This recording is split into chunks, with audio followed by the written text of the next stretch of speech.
Good morning, everyone. I'll call this meeting to order at 9:04. First thing is, hello, Houston. It's great to be here in your city. One of the new commissioners asked me, said, how often do we do this? And I said, we've never done this, so this is a first. So thank y'all for attending, and thank you for the welcome. And before we get started, thanks to staff for making this thing happen. One thing we have discovered in the last 3.5 years is staff will do what they can to make this agency the best it can be, so we appreciate y'all. We're going to start off with some pledges, and I'm going to have Teresa Hill, HAR Vice Chair, to lead us in the U.S. Pledge, and Linda Powell, Director of HAR, on the Texas Pledge.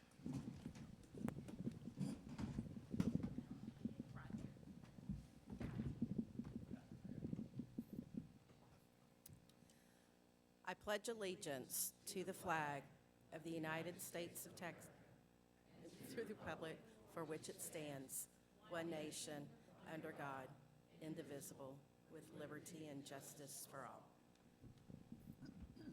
Thank you. Honor the Texas flag. I pledge allegiance to thee, Texas, one state under God, one and indivisible.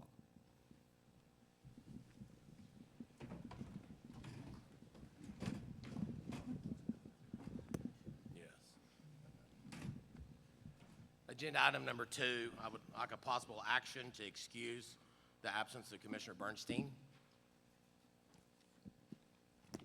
So moved, Mr. Chairman. Motion made by Commissioner Pena. Second. Second by Commissioner Woodruff. All in favor? Aye. All opposed? Me abstaining? Motion carries. Agenda item number 3, opening remarks. Well, first of all, I said welcome to Houston, and I think I truly mean that. I want to kind of let you know what to expect over the next few hours. Yes, I said few hours. There's going to be several rules up for adoption that we will propose. We'll open up for public comment, and then they will be discussed and maybe adopted at the next meeting. A couple of those rules have direct implications with broker responsibility. One as far as the 2-day to respond, not only to the brokers, but also the agents, and also for the broker to oversee the first 3 transactions. You'll hear staff reports on communications, education, enforcement, 2 contested cases, some proposed rules. You'll also hear from an executive report as well as the first initial proposed budget. Also, I wanted to let you know that last month, or maybe this month, time just runs together in this industry, as you know. We attended the Arello meeting in Boston, and that is where the regulatory agencies for real estate commissions come together twice a year from all over the United States, Canada, and other places, and we talk about issues that are impacting the real estate industry. And I'll be honest with you, when we go from Texas, we are the shining star. I mean, we have so many great programs. We have a great, I think a great agency. We have a great association. We require more hours. We probably have more for broker responsibility than anything. But we still hear some really, I think, key elements about what's going on in the industry. 3 years ago, we heard about the 40-year listing, where you sign a 40-year listing and they put a lien on your house. And so, that did not hit Texas until about 1.5 years ago, 2 years ago. And our AG, our agency are all looking into it. And we heard different ways that they limit a listing agreement to 1 year. And so just different ideas like that. Wholesaling. We talked about wholesaling and everything. And so that's still a big topic. And we heard Oklahoma, they now require a license if you sell a piece of property and you do not have a deeded interest. So if you're selling equitable interest, you have to have a license. So it's things like this that we hear that we can bring back. Talked about the Uber agents, the showing agents, who they represent and stuff like that. So a lot of these things we bring back as a commission, and we'll dig down and see how does it impact the consumer. What can we do as an agency to protect the consumer, yet at the same time not violate somebody's ability to make a living honestly and fairly in our industry. So it's really a great meeting. Everybody wants a silver bullet for broker responsibility, you know, and that's something that is so important to us as a commission that we are restructuring the Broker Responsibility Working Group that has been around for about 12 years. We have a proposed rule to restructure it and try to give it a little bit more structure. That way we don't just bring 12 people in, 12 people out, 12 people in. And so on the flight back, I just started thinking about everything we had done in Texas for broker responsibility. And how many of y'all remember when you had to have a license for 2 years, no transactions, you were a broker? You know, and so we said, okay, got to be 4 years, have to have the points. And I was blessed to sit on that initial working group where we established the points. Well, we went back a couple years later and redid the points. Now we have the informational brokerage services that identifies the broker, the supervisor, you know, and we have the brokerage class, and we have the 900 hours, and we're looking at can experience offset some of the 900 hours, and just everything we've done. We're redoing the brokerage class, trying to make it more interactive. Legal 1, Legal 2, broker, you know, where you get designated to supervise your own line. There's just so many things we have done, and none of them are the silver bullet. So as a commission, we will continue to be challenged to make brokers more responsible and give what we think is adequate supervision, you know, to protect the consumer. So I made a list, and I sent it to Chelsea. There's probably 15 or 20 things we've done in the last 10 or 15 years that has moved it forward, but we're not done. And so I want you to know that we're always looking the way we can continue to let you make a living as a licensee, but yet protect the consumer. And so as someone from Texas, I was very, very honored everything we've done, but we're not finished. Arella was attended by myself, Executive Director Buck Holtz, Deputy Director Slagle, Jennifer Wheeler, Head of Education, and Commissioner Lerner.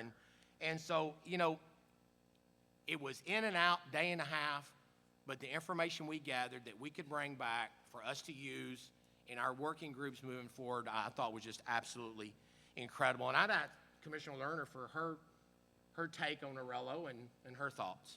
No, I think Arello is great for all of us to attend. There is a lot of information exchanged there, and you kind of figure out where we are compared to other people, and which we are in many ways light years ahead or right on target. It also really gives us some ideas and things to think about. When we were talking about broker supervision, there were states that talked about what failure to supervise looks like, and remote supervision that we're seeing a lot of in Houston now, especially in Texas in general, and then policies and procedures in place that impact broker supervision, and limiting the number of people one broker can sponsor. And there were just so much information that came out. I think there needs to be more roundtables that discuss this, and hopefully with all of our feedback, they will do that for the next time. We go twice a year, so it's a great amount of information. We also talked about showing services, not as like the showing service where you make an appointment, but Uber showings, like calling somebody and say, will you show my listing? And we talked about liability and who gets paid and how does it get paid. And so there was a lot of information and a lot of things that are coming up in the pipeline that we can prepare for. So it was a good experience. Also would like to add that if you're parking needs to be paid at the front desk or the kiosk, okay? And also, we will do an executive committee report talking about enforcement, how broker responsibility does not have a silver bullet, neither does enforcement. So we'll continue to look at that. And I've got to, I know Bob Hill is here. Bob, thank you for the hospitality, and thank you for helping us host this. You're so important to this industry, so thank you. All right, agenda item number 4. Let's welcome the new commissioners. Commissioner Harvey Lowe and Commissioner Chance Brown, welcome.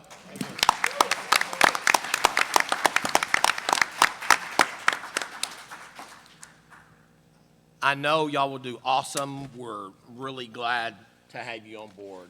We really are. Y'all bring so much experience to this commission that I think it's important. Chance, you run a large office with different agents in different cities, and you're going to bring a lot of insight. Renee, you do farm and ranch and land, and I think you'll also bring a lot of insight. And then Commissioner Bernstein is a public member, and he had a previous engagement already scheduled. You know, when you get the appointments late and the meeting's scheduled, sometimes it doesn't happen. You know, with the new commissioners, we have to say goodbye to the old commissioners. Previous commissioners. I'm sorry. Wow. Yeah.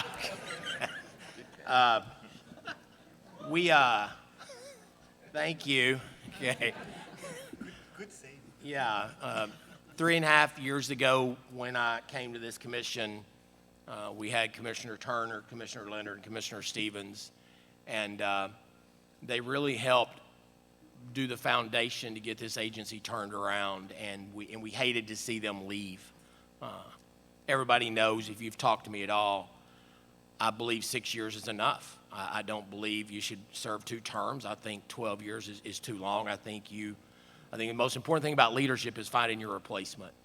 And so I hated to see those 3 go, because those 3 brought so much.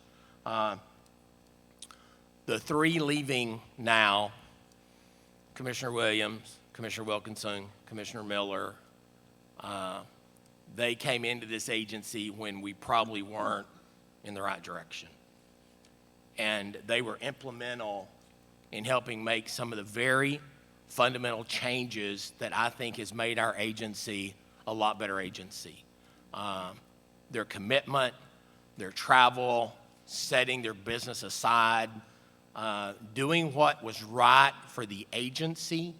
Y'all just have no idea what the last 3.5, 4 years was like moving this agency forward. And I just want them to know that everything we've done, the communications, minute and 4 seconds hold time, email being returned in 24 hours, y'all, that is astonishing.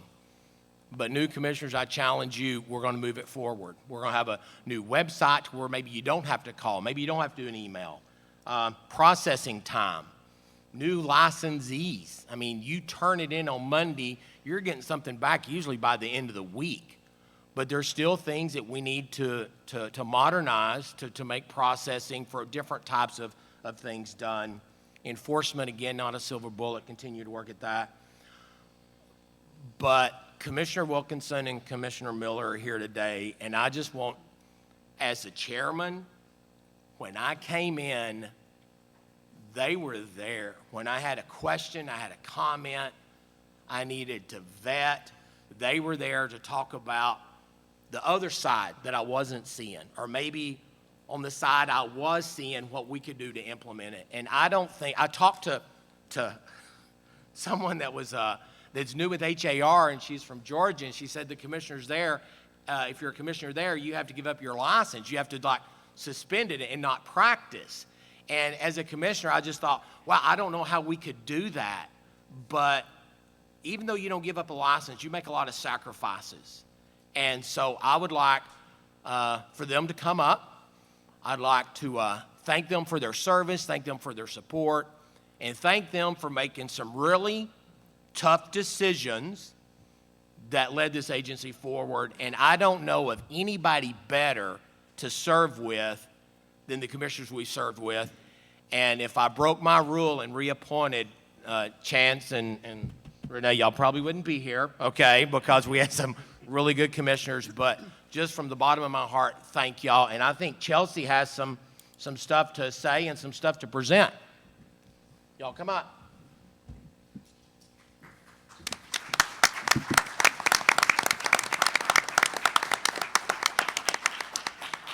I do have a few things to say before I hand you the stack of goods.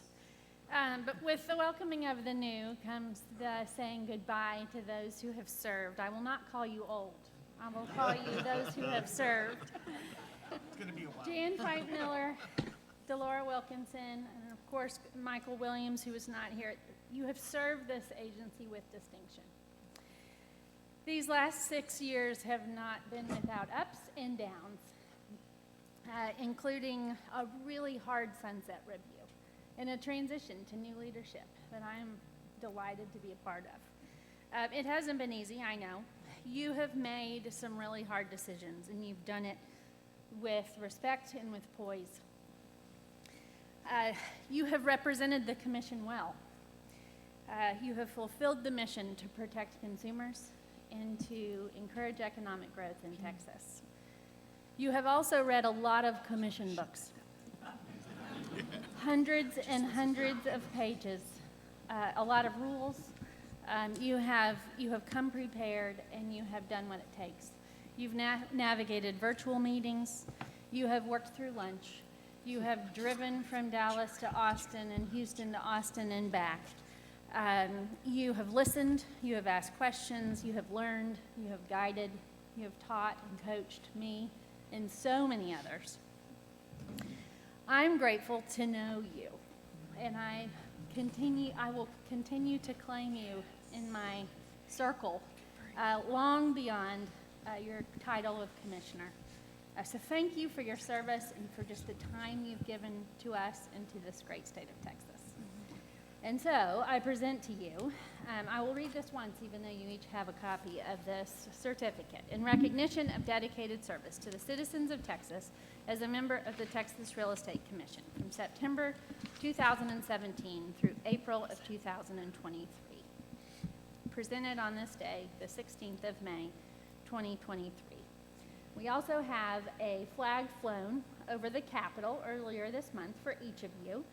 You can tuck this away or fly it whichever you decide, but thank you for all you've given to us.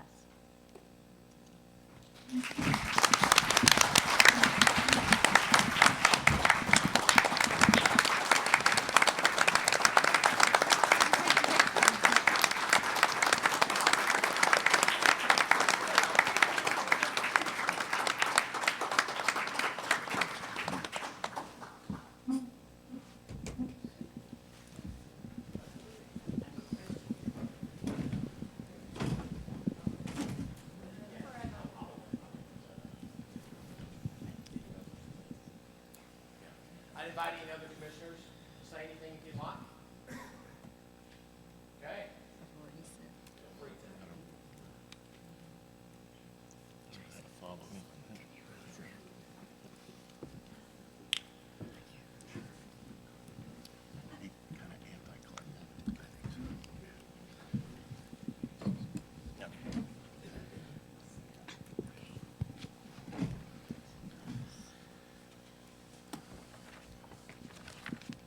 Do not think that your service is over. We will certainly reach out to you. And I think I said OLE, but we will go back and review the tapes. Okay. And Commissioner Miller, Commissioner Wilkinson, Commissioner Williams, due to the authority and as chairman, I will let y'all keep the title honorable. Okay. Jan asked if she was still honorable. I said, yes, she was. Okay.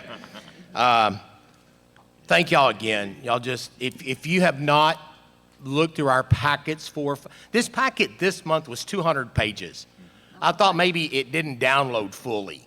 I called Amber and MJ, said, where's the rest of my packet? And they said, that's it, because it's usually 400 to 500 pages, okay? And so just a yeoman's task to complete 6 years. All right, agenda item number 5.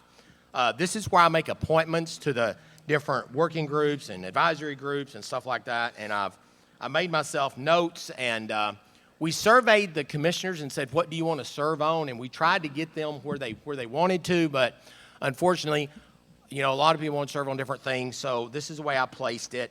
And I made it to where there's no more than 3 on any, and most of them only have 2. So if a commissioner wants to log in and participate, they can, and will still avoid the walking quorum, okay? So enforcement, I have Commissioner Hargraves as chair, Barbara Russell, and Commissioner Harvey Lowe. Budget, Woodruff will be chair, Bernstein, Commissioner Lerner. Audit, I have Commissioner Pena and Commissioner Brown. And then the Audit Committee, we also have someone from the Appraisal Board that also participates in that, and that's Commissioner or Director McAnally. Real Estate Inspector Committee, Commissioner Lerner and Commissioner myself, and that is the most sought-after committee. I usually have to just eliminate people to do that, so Commissioner Lerner, thank you for always doing that. Commissioner Liaison to ESAC, Education Standards Advisory Committee will be Commissioner Russell. Broker Responsibility Working Group will be Commissioner Lerner, Commissioner Brown. Liaison to Texas Broker Lawyer Committee will be Commissioner Hartgraves, Commissioner Harvey Lowe, and myself. And the ex officio for A&M University will be Commissioner Russell, okay? So those are the appointments, and like I say, those meetings are open. Feel free to comment and attend. Agenda item number 6. We get to appoint some new applicants for the Broker Lawyer Committee. In the old days, this was just done, and we just appointed. The way the commission is now working is we put a group together, we review applicants, we interview applicants, and then we bring recommendations to the commission. And they will, Commissioner Hartgraves, myself, and Commissioner Woodruff. And then we've asked Ron Walker from the Broker Lawyer to also participate. We also need to appoint commissioners to review applicants for the Inspector Committee, Commissioner Lerner, myself, Commissioner Pena, and we want someone from the Inspector Committee, so Lee Warren has volunteered to be part of that process. That process was established so we could really vet the people wanting to serve, pull no punches, want to make sure they wanted to serve to move it forward and not to build a resume. And yet at the same time, we also needed someone from each Broker Lawyer and our Inspector Committee to participate because they kind of have an inside working knowledge of what's going on. So I think that's worked really well in the past, and that takes care of agenda item number 6 and 7. We will now have report by Education Standards Advisory Committee. Agenda item number 8, Jennifer Wheeler, Director of Education and Examinations.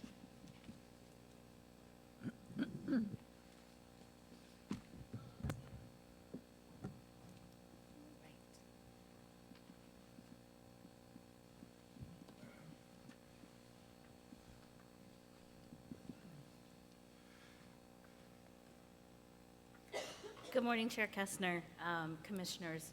Welcome, Commissioner Brown and Commissioner Harvey Lowe. Really happy to have you here. As the Chair said, my name is Jennifer Wheeler. I am the Director of the Education and Examinations Division. Later in the Commission meeting, you can expect to hear from me regarding the status of education processes and trends as they relate to the review and approval of qualifying and continuing education providers and courses. However, at this time, I'd like to present to you on behalf of the Education Standards Advisory Committee. The Education Standards Advisory Committee, or ESAC, met April 3rd at TREC headquarters. ESAC addressed comments received regarding proposed changes to 22 TAC 535-64, content requirements for qualifying real estate courses. TREC staff clarified that the rule proposal simply cleans up the rule language to remove the reference to the topics required for each course, rather pointing specifically to each qualifying course approval form to define the content. The committee also discussed comments received on proposed revisions to the 30-hour real estate brokerage course and the 30-hour property management course, renamed residential property management. Non-substantive changes to include consistency with listing acronyms were made to the course approval forms that are before you today for adoption.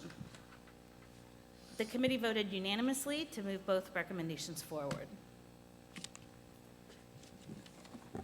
ESAC then addressed proposed amendments to 22 TAC 535-55, education and sponsorship requirements for a sales agent license, and 22 TAC 535-56, education and experience requirements for a broker's license. After discussion and consideration of comments received, the committee voted unanimously to require the 30-hour real estate brokerage course be included as part of the 90-hour sales agent apprentice education required in the first 2 months of licensure as a sales agent. In response to a request from ESAC, members at the last committee meeting, staff presented data regarding first-time pass rates for students going back 2 years, 4 years, and 6 years as it relates to when they completed their qualifying courses. The resulting data indicated that nearly 92% of test takers considered in this data poll completed all of their qualifying courses within 2 years of taking the licensing exam for the first time. Lastly, the committee opened the qualifying course outlines for Principles 1 and Principles 2. This is for discussion and possible action to make recommendations for revisions. ESAC is charged with regularly reviewing and revising course content as appropriate. These courses will continue to be discussed at future ESAC meetings. The next meeting of the ESAC will take place on July 10th at TREC headquarters, and I'm happy to answer any questions. Any questions? All right, I love the idea of the brokerage class being part of the 90 hours of renewal. Love it. Thank y'all. Excellent. All right, very good. Thank you. Jennifer, quick question. Commissioner Lerner, microphone. I noticed that a lot of the questions came on to what will that course entail, and if they would have to take it twice. Can you address that just for a second, just so people will know, so there won't be so many questions? Sure, absolutely.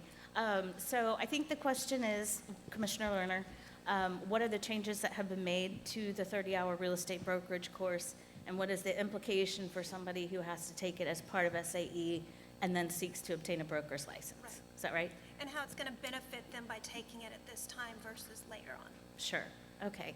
So what ESAC has done with the 30-hour real estate brokerage course is really hone in on the responsibilities that the sponsoring broker has to the sales agent, and then the expectations that the sales agent should have of their sponsoring broker. This is to really hone in on those key relationships, as opposed to the content previously was really directed toward operating a business brokerage. And with all the focus, as Chair Kessner has mentioned, on broker responsibility, ESAC felt that this was a really good time to take advantage of opening up that course again.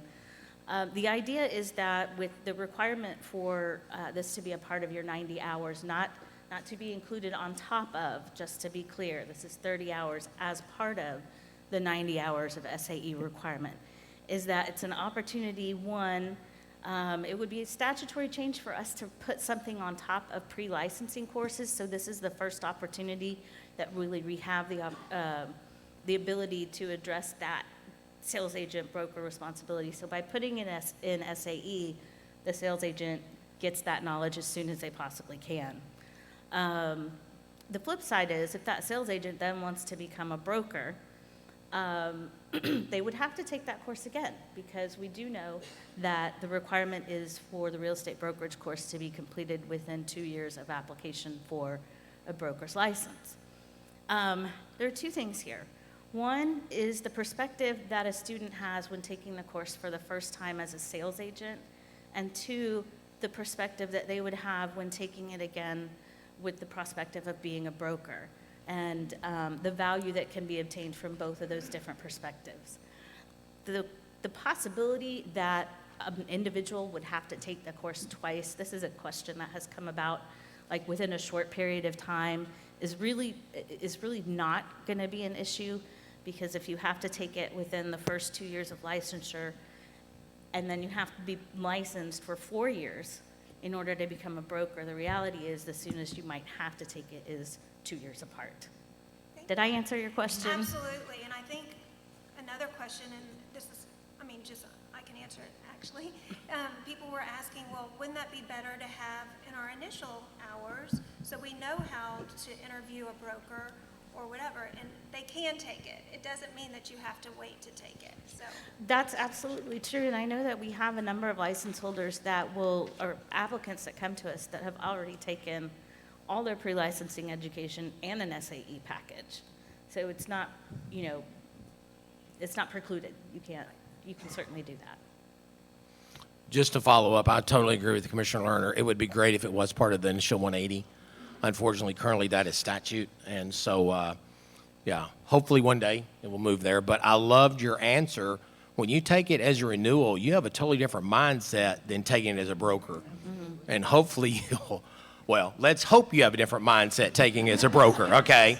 And so I don't know how the math would work where they would have to take it within 2 years, but, you know, if that happens, it happens. So, yeah, I think it's a great class. It's being rewritten, and so I'm really excited to see the new brokerage. Again, part of ESAC, part of Broker Responsibility Working Group, and part of the education to moving the agency forward. So thank y'all. Any other questions? Okay, before we go to the next agenda item, we do have public comments on agenda item 14. If there's some slips in the back to sign up, that way we'll know where you want to speak or what agenda item or just public comments, so feel free to sign up for that. And I'm going to ask outgoing Broker Responsibility Working Group Chairman and new commissioner, the Honorable Chance Brown, to give us a report on why did these people in the front kind Big of. intro. I don't know. Yeah, they kind of, How do I live yeah. up to that intro? Right. Well, I'm glad to submit my final report, and hopefully the final report with this group as a working group. Okay. So, we met on April 12th, largely to discuss public comment over 2 proposed rules made to the commission in February. The first, remember, was a change, or it was really the addition of one word to Rule 535.2, which is the broker responsibility rule, saying that when somebody is taking on a new real estate activity, currently the rule says that they have to be supervised by somebody who knows what they're doing for the first time. We wanted to change that to the first 3 times. So literally just adding the word 3 to it. Had several comments. All of them were positive, some encouraging it to be more. But we would respectfully submit that rule back to the commission for adoption as is. And then the second rule that we had proposed at the February meeting was a new rule that took the 2-day response that is delegated to brokers right now in 535.2 and created a new rule, which would be 535.157, that extends that 2-day responsibility to respond to all licensees. So no more agents ghosting you. We got a lot of, yeah, thank you. We got a lot of comments. A lot of them, the vast majority of them were copy and pasted, ironically, from an email from one person who is a broker and has had to live under this rule for like the last 7 years, but didn't know it. Most of them had to do with responding to somebody not related to a real estate transaction, specifically if they work 8 to 5 hours. And so, again, after consideration, we would respond that as is, we would like to see that rule be adopted. And then we considered continued our conversation about, does a sponsoring broker require additional education requirements before they should be able to sponsor somebody, as opposed to somebody just sitting for their broker's license who's going to be a brokerage of one. And so that conversation will continue because we think it's important. Thank you. All right, any questions, comments? This might be your opportunity. Well,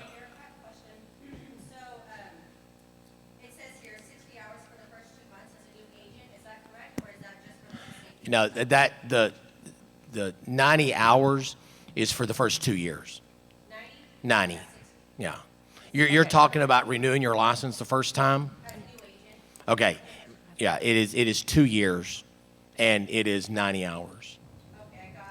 And so, Yeah. I think we're gonna, I'm sorry to interrupt you, but Okay. in order to, we would need you to sign up to do the public comment in order to go Okay. back and forth. No, Okay, you're that's good. right, my fault, okay. No, but if you, I mean, you're welcome from- to do.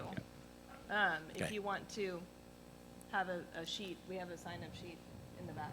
Oh, you have it. My If you my want- fault. No, Commissioner- that's okay. If you want to come forward, if you want to give us a slip and come forward and engage on that item, you can.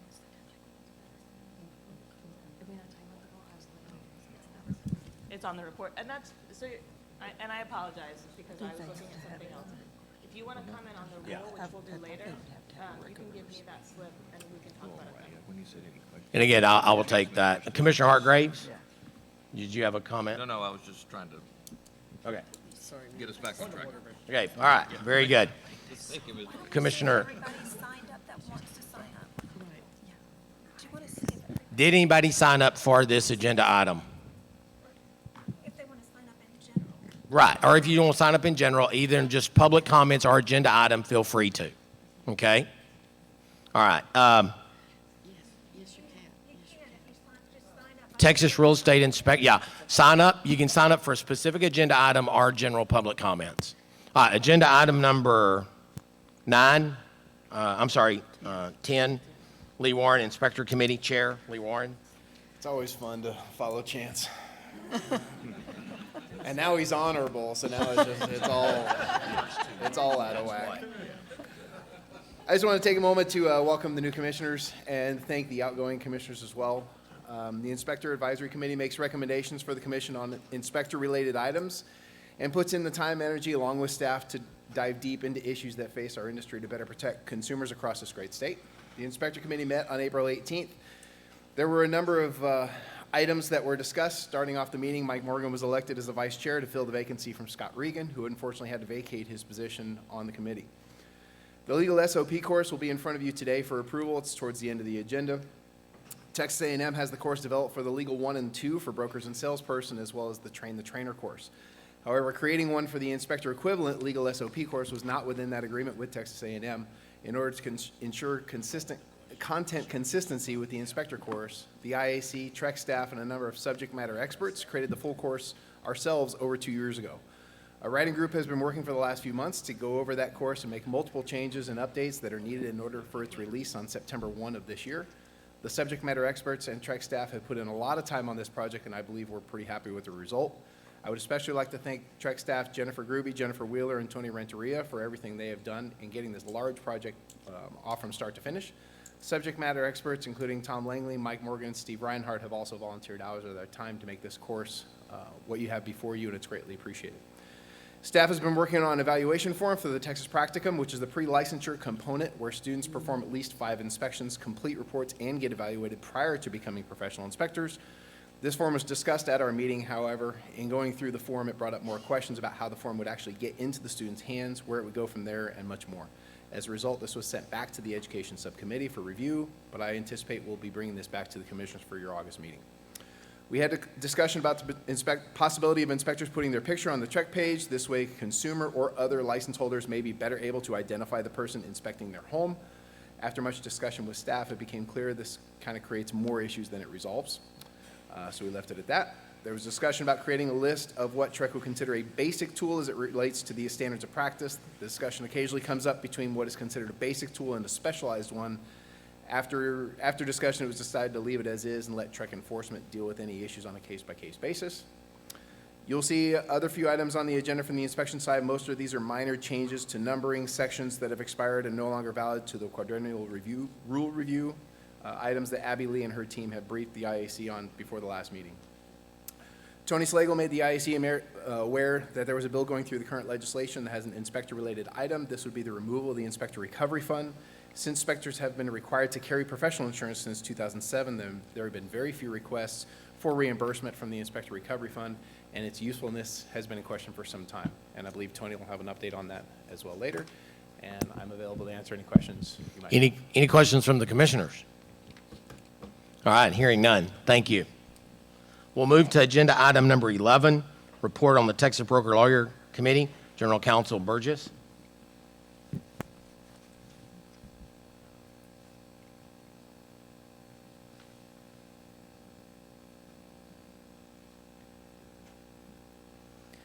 Good morning, Vanessa Burgess, General Counsel for the record. Before I start, I want to clarify.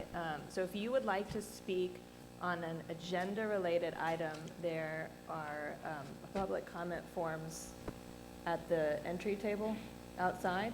And so you fill those out, and then you can give them to Tony, who's right here. He's the only guy at our table. And if you want to speak on something that is not on the agenda, there is an item, I believe it's item number 14. That's just general public comment. But if it's related to an agenda item, then you can put that agenda item. And I'm sorry, I should have provided that explanation up front. That is how we do it. So if you have that form, you can just bring it up here, and we'll cover it. I do have somebody who has said they would like to speak on agenda item 18, Courtney Burns. You do not need to fill out the form for that, but we do have it. That's only for that agenda item. Okay. Good morning. Good morning. Agenda item 11 is the report by the Texas Real Estate Broker Lawyer Committee. The Broker Lawyer Committee met on February 24th to discuss a variety of issues related to the TREC contract forms. As you're aware, the most recent round of changes to the contract forms went into effect on February 1st of this year, so they are live. That's for everyone here who uses them. And so I always think of this meeting as the meeting where there's a little bit of a sigh of relief, they've gone live, and then immediate planning on what needs to happen next for the next round of changes, which will not be coming probably it's usually about 2 years, maybe a year.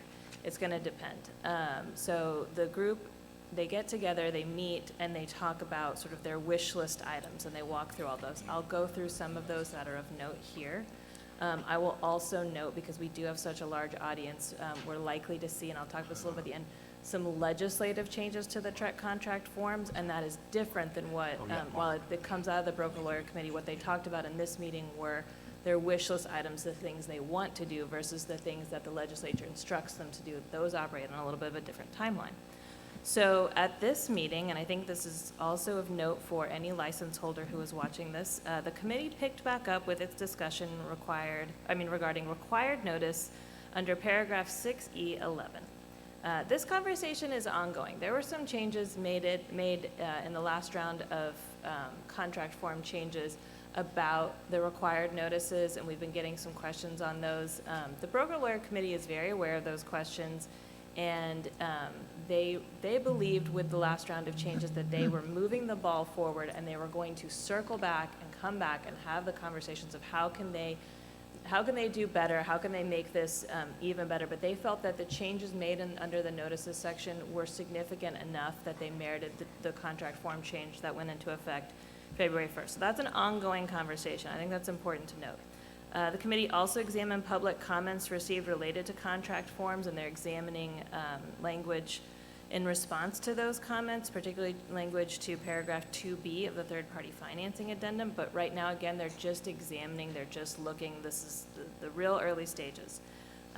They're also discussing adding language related to 1031 exchanges, and that's a conversation that's going to continue in the future. And they created a working group to examine the listing of accessories and fixtures within a contract. Anytime you make a list, that is something that has to be really well thought out. So they have put together a working group to take a look at that. So the committee will meet again in June, where it will review recent legislation that may impact the TREC contract forms. And just as I mentioned briefly, when the legislature makes changes that require changes to the contract forms, the Broker Lawyer Committee meets, typically it's in June, it'll be June this time. There'll likely be a pretty quick rulemaking as it relates to any form changes that are required, because there's typically an effective date of September 1st. And so those changes are different than the changes that they brainstorm in these meetings, and the 9-hour meetings. These are the changes that the legislature has directed, often related to a seller's disclosure, things like that. And so you'll see those changes to the extent there are any. We don't know what they are yet because legislative session is still ongoing. But once we know, they'll sit down in this meeting and they'll draft the changes. And those are ones over which there's less control. But I just want to note that because it'll seem like, well, they just made a bunch of contract changes February 1st, and to the extent there are changes September 1st, those are a little bit different. Those are legislative in nature. So just want to point that out since we do have a big audience today. I'm also going to cover. Any questions? Okay, if you would, agenda item number 12, unauthorized practice of law working group. Yep. So agenda item 12 is the report by the Unauthorized Practice of Law Working Group. So that group met to discuss public comments received related to new Rule 537.1, which is a definitions section, and amendments to Rule 537.11, which is the use of the contract forms. And I'm going to detail the comments received during my rule presentation later in the meeting. Importantly, though, only 5 comments were received in relation to this version of the rules as proposed. As you'll recall, in February, we had received hundreds of comments they were related to the working group's initial amendments to 537.11 and attorney-drafted brokerage forms. That language was removed, it's kept as is, and so the response this time was a lot less. meaning public comment was heard, changes were made, rules were put out again with less opposition this time around. The group ultimately declined to make any changes in response to the 5 comments received, and they are recommending today adoption of the rules as proposed, with one change intended to clarify what a license holder may not do as it relates to the unauthorized practice of law, and I believe that change is changing the word other to another. And so that's not a significant change. All right, very good. All right, thank you. Thank you. We'll move on to agenda item number 13. A couple months ago, we formed a working group on brokerage services. And we asked Commissioner Lerner, Commissioner Woodruff, Marvin Jolly, former Texas Realtor chairman, and Brian Birds, that leads a large team in my hometown of El Paso, to participate in this working group. And we really wanted to examine transaction coordinators and the role they play representing somebody with multiple brokers, licensed, unlicensed. And this working group's sole purpose was to get the information, maybe not make any decisions, but at least get the information. And so we have met the first time with transaction coordinators, and I'll be honest with you, we were very lucky. We had 3 people participate. 2 of them have very large transaction coordinating businesses. And they opened up and told us the good, the bad, the ugly, everything about transaction coordinator and how you can represent one person with 2 brokers, and just a whole lot of information that we have taken, we've gathered, and we will eventually come to the commission. We're also going to look at expansion teams. You know, someone mentioned expansion teams, and we really didn't have any idea what it was. And so our next session, we're meeting with a couple brokers that do expansion teams. And you know, it's hard for us to really get a grasp on anything until we understand what it is. So this is the brokerage services working group. We're also going to look at showing agents, Uber agents, or whatever you want to call.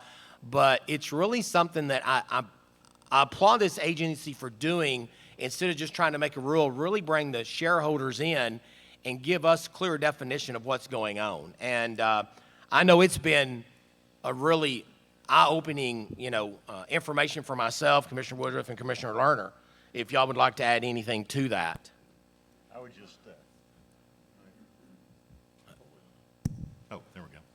I would just say that whatever I thought going into some of these meetings was, had a very narrow view, apparently, because the definition of even, transaction coordinator, expansion team, you talk to 3 different providers even, and there's slightly different, sometimes major differences in their definition of the services they provide and how it works. And so, it's been very educational. I think to Scott's point, getting the facts before we start, making rules seems like a really good idea, because I guarantee you that we would get it wrong, without this information. So it's educational for us, and like we were saying, whether we can come to some decision or not, remains to be seen, but it's certainly, something the commission needs to be aware of that's going on out there, and a lot of it's really good stuff. It's just that the rules we have didn't obviously contemplate the evolution of some of these things, so that's why we're doing it. Commissioner Lerner. I think it's been really great to hear different perspectives and how different businesses operate. And I think it's giving us a lot of knowledge how to move forward to best protect the consumer and all involved, actually. And I think talking to the people we have on board for expansion teams is really going to give us a lot of knowledge as well that we'll be able to run with. Okay. We'll move on to agenda item number 14, which is a report by the executive committee. This is in the handout and the information. I'll just go over a couple things. We met on April 25th. We always talk about, the new RAMP project. That's our new database. That's probably about 18 months into implementation. So hopefully it'll probably be implemented by the time I get off the commission.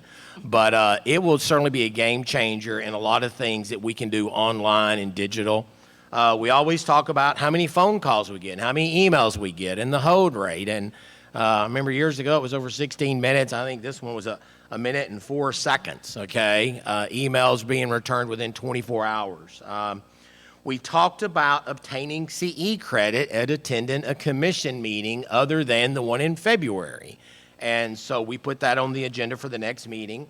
Also talked about business entity licenses and LLCs and stuff like that. And like I say, all that is in the handout. Then on March 21st, again, we met. We talked about the upcoming Arello meeting, who was attending, what we might see. Director Slagle always gives us an update on what's going on at the Hill. You know, like General Counsel Burgess said, a lot of times they make rules that we have to follow, and we weren't at the table because we can't lobby. One of the big things was the registration of homeowners associations they did the last session.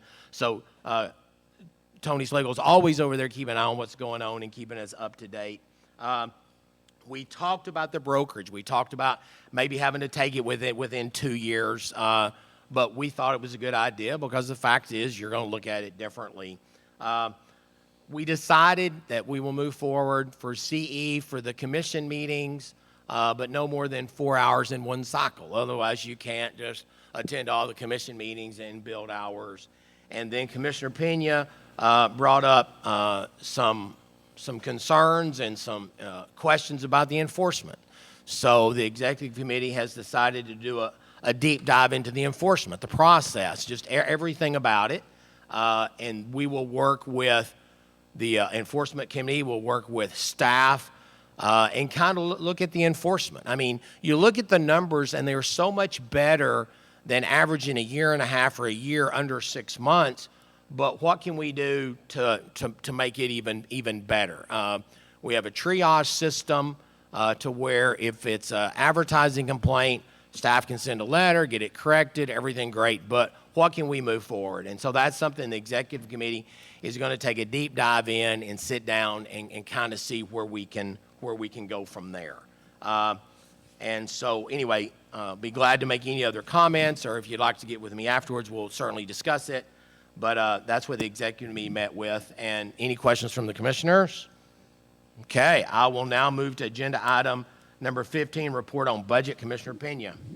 Mr. Chairman, we met on April 11th to read the first draft of the budget. I believe. Test. Is that better? So we met on April 11th to look at the first draft of the budget. Obviously, there's a lot of input that goes into developing a budget with respect to revenues and expenditures. And so are you going to give us a presentation? For the most part, we looked also at the reserve policy, which dictates how much of a fund balance we have in place as a reserve for future operations. That's a philosophical question that the committee will be looking at in the future to determine the appropriateness of it. And we also talked about the significant expenditure of the ramp project coming in as well. And so Renata will give us a deeper dive into the numbers. And Renata? That'll be further down. Oh, that'll be further down. Sorry. That's it, Mr. Chairman. All right, very good. Very good. We're going to go out of order.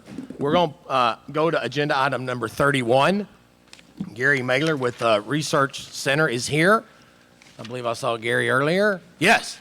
I think everybody knows Gary. I think everybody knows what a great job the Research Center does as far as providing information and data for us. And we welcome you and thank you for making the drive. Good to be here. Welcome. Good to be seen and not viewed, as someone told me. Yeah. When you're talking about old, right? Yeah, because, oh, yeah, that's kind of rough, yeah. Well, I'm not an economist. Don't pretend to be one. Don't want to be one, actually. I'm a generalist. I look for patterns. It's a key to creativity and strategy as far as I'm concerned. And, we have a long history of great economists that worked with us at the center. And, boy, we're now looking for a couple more of those guys and gals to bring on board. So I also want to make this statement right up front. My comments today do not necessarily reflect the policy and opinion of Texas A&M University. I'm getting old enough now that it really doesn't matter if they fired me anyway.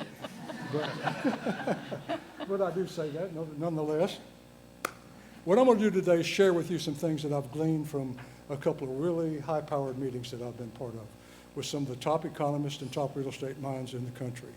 And I think you'll get something out of it. You'll get a different opinion, different feel for what's going on in the marketplace. Hopefully those trends will help you as you set your budget. You can kind of think about things. One thing I would say, if we do enter a recession, typically what happens in Texas, it's kind of funny about this, when we have a recession, people lose their jobs, they turn to real estate. So we've actually seen the numbers kind of balance out. Sometimes we go into recession, licensing numbers actually go up. I think in the worst of times we saw, correct me, Chelsea, but maybe double-digit, barely double-digit, mostly single-digit losses in licensing numbers. So that affects your numbers. It affects our numbers as well. So we watch that pretty closely. We are in kind of chaotic times. You know that. I don't have to tell you that. We're in kind of a clash of cultures. We're trying to adapt and heal past wrongs and adapt to a rapidly changing world. If you worked with economists, and economics is kind of like the legislature. It's kind of like watching sausage be made. It's pretty ugly. The end result's not that bad, but boy, you sure don't want to watch it happen. Most economic modeling is linear, and it is not. It's more staid. It's not adaptive. This system that we think about in terms of the economy, it's not linear. It's not deterministic. It's a complex adaptive system, and the system is driven by people, and people adapt and change their behavior all the time. They do. I thought about it when I was younger, about that time when you start thinking about, as a teenager turning 20, 21, you start thinking, well, I'm going to go out and have some beer with the guys or something. Well, there were some counties in Texas that were dry and some that were wet. And guess how people would adapt to that? Right across the county line, there'd be a beer joint and there'd be a liquor store right across the road on the other side. So people adapt to behavior. On Louisiana and Texas border, when Texas ran up its sales tax rates, what happened across the border? People went across the border to Louisiana, bought their refrigerators and freezers and all their big ticket items. So people adapt all the time. They change their behavior. That makes it really difficult to forecast with any accuracy what's going on in the economy. It also makes it difficult to come up with good policy because you end up with bad information, and that ends up oftentimes with unintended consequences. Or will we have a recession? Well, of these two big audiences that I worked with, these groups, there were probably 400 people total collective between the researchers in Aries, the American Real Estate Society, and also another group that I got involved with. And the consensus is that we're already in a recession, or we're in a rolling recession moving from one sector to another. Or the final one is we will be in a recession within 12 months. The Fed has tried to engineer a soft landing 14 times. They've succeeded 3 times. Most of these people don't think that's going to happen this time. It could still happen. Again, what did I say right up front? We can't forecast this with a lot of accuracy. But even if we do have a soft landing, it's probably not going to be, it's not going to feel like a soft landing. It's going to be a little bit rough. In fact, Mark Zandi is an economist with Moody's Analytics, and he made a comment at one of those meetings. He said, buckle up, boys, this is going to be a difficult 12 to 18 months. That was his comment. And other guys kind of, some bought into that, some didn't. Another one, though, that's kind of interesting is that 70% of the citizenry already believes and they believe we are going to experience a recession. And when they think that, it kind of becomes self-fulfilling oftentimes. So, why we're moving into this recession, there are a whole host of reasons. I'll go into that in a few minutes. But inflation's been one of the big drivers, and the Fed's response to that. There are 3 components that really drive inflation: fuel, food, and shelter. And so, you know what's going on with fuel. I mean, we have all kinds of problems, not only because of the war in Ukraine, some of the policies here in our own country on fossil fuels, all kinds of things are driving up the cost of fuel. We've got things happening in the food market as well. We've got the same supply chain issues there. You've got fuel cost impacting that. And there's all kinds of talk of regulations on farmers and ranchers as well. I saw something last night that John Kerry's coming up with something else. He's going to go after farmers now, saying they're one of the biggest producers of pollution and the climate issue. So Texas is even considering a right to farm legislation because of those things. So there are a lot of moving parts out there. Again, people, policy, all kinds of things are adapting that may impact that. And of course, shelter is 43% of the consumer price index. So, and you know what's been happening in shelter. That's driven by land costs here in Texas going up. Even though we're more affordable than most states, our land costs have gone up substantially. Our labor shortages that we've had, particularly skilled trades, those kinds of things. So, why is inflation hard to contain? Supply chain, government policies I've talked about, government spending at a high level that's really kind of negating what the Fed's trying to do in its monetary policy. And then we've got the unknowns from long COVID. I'm not just talking about old guys like me that got COVID and may have some repercussions from that. I'm talking about all the other things, about how we work and where we work and how long we work, and schools going from 5 days to 4 days a week. And there's all kinds of things that are changing as a result in the wake of COVID. And then we've got the decoupling from globalization. And that's probably going to make the supply chain issues worse in the future. And particularly for those countries that we've been importing cheap goods from, that's going to drive those costs up as well. So one of the biggest ones we've got to look at is the shrinking workforce. Our workforce has been shrinking for a couple of reasons. Number one, the people who are graduating from high school and from college is just about equaled by us old guys turning 65 and starting looking at retiring. And so that kind of balances it out. So if you can't grow the workforce, the economy can't grow as robustly as it normally would. As we look back a little bit over the last 40 years, we've kind of had a honeymoon, quite frankly. Low interest rates for most of that period of time, zero interest rates nearly for a lot of that time, and we've had a long peace dividend. We haven't, the United States at least, has not been involved directly in a major conflict during that period. We had kicked the can down the road, too big to fail. We put off those problems, and now some of those problems are coming back to roost. During all that period of time, we kind of avoided those, but now some of those problems are kicking in. And we saw during that period, and real estate was one of these, we saw exaggerated returns for those who took the risk and went out there and borrowed money at cheap rates. And doing that leverage thing, you know, if you took a finance class back when you were in college, leverage ups your rates if you can pay the note, and that's what happened in that situation. So the Fed's interest rate policy also contributed to that. It widened the income and wealth gap because they wanted to inflate asset prices to keep us from going into a deflationary environment, and now we've got an inflationary environment. So bottom line is we're resetting from a fairy tale environment to reality again. We're going back to what would normally be normal a long time ago. Now, going forward, driving forces as I think about this, and the other guys I've talked to about this, is that the pandemic altered the landscape. It did. People and companies migrated and they adapted.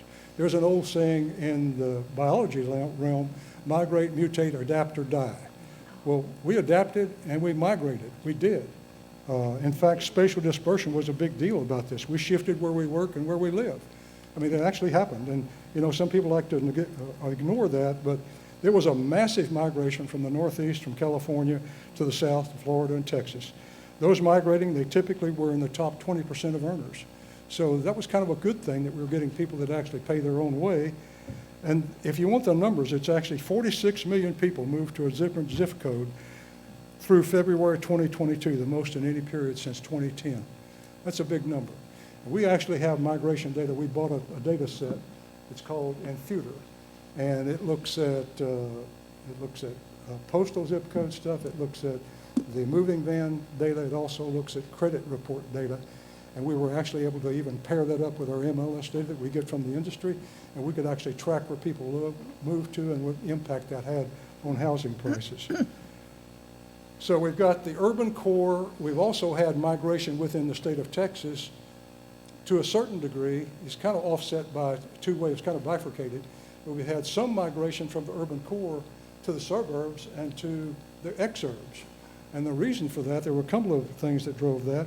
Crime, lower prices, better schools, bigger house for the money, office and multi-generational suite. Again, a lot of us are taking care of elderly parents or grandparents or whatever.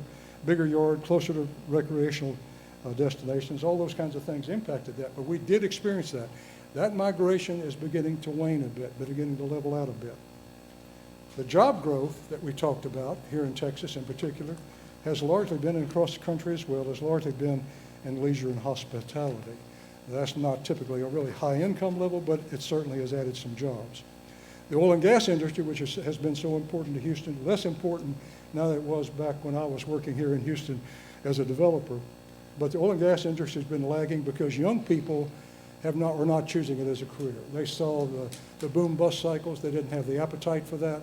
And of course, they're reading the tea leaves too. And when it's an industry that has been targeted and it's dying in their minds, they're not going to enter the marketplace. So we're not getting a lot of boost from that. The problem with that is we're going to need all forms of energy, going forward, probably for the next 50 years. We're going to need oil and gas, nuclear, renewables, all of it. We're going to need that. We're not going to just chop the thing off at the feet and we're going to be done with that. It's not going to happen. One of the most important things I heard when I went to the Aries meetings, there's a group called TREC, and they gather data all across the country. And office utilization rates, this is not vacancy rates I'm talking about. This is the percentage of office space that's actually being occupied by people versus working from home. And those rates are just now approaching 50%. Some markets it's 35 to 40%. So if you're a tenant and you're leasing Class A office space, what are you going to do when your lease is up for renewal? Are you going to renew for the full amount? Or are you going to roll back to the number that actually matches the number of people who are going to work every day in the office? And then think about the impact of that down the road to the landlord who's going to lose that income, and then they've got to go renew their loan at the bank and keep that rolling particularly. And so we may see some real pressure on the banking industry if we start seeing, defaults of those commercial loans. In fact, a lot of people think that commercial real estate debt will be the Achilles heel of the economy this time around because of those issues.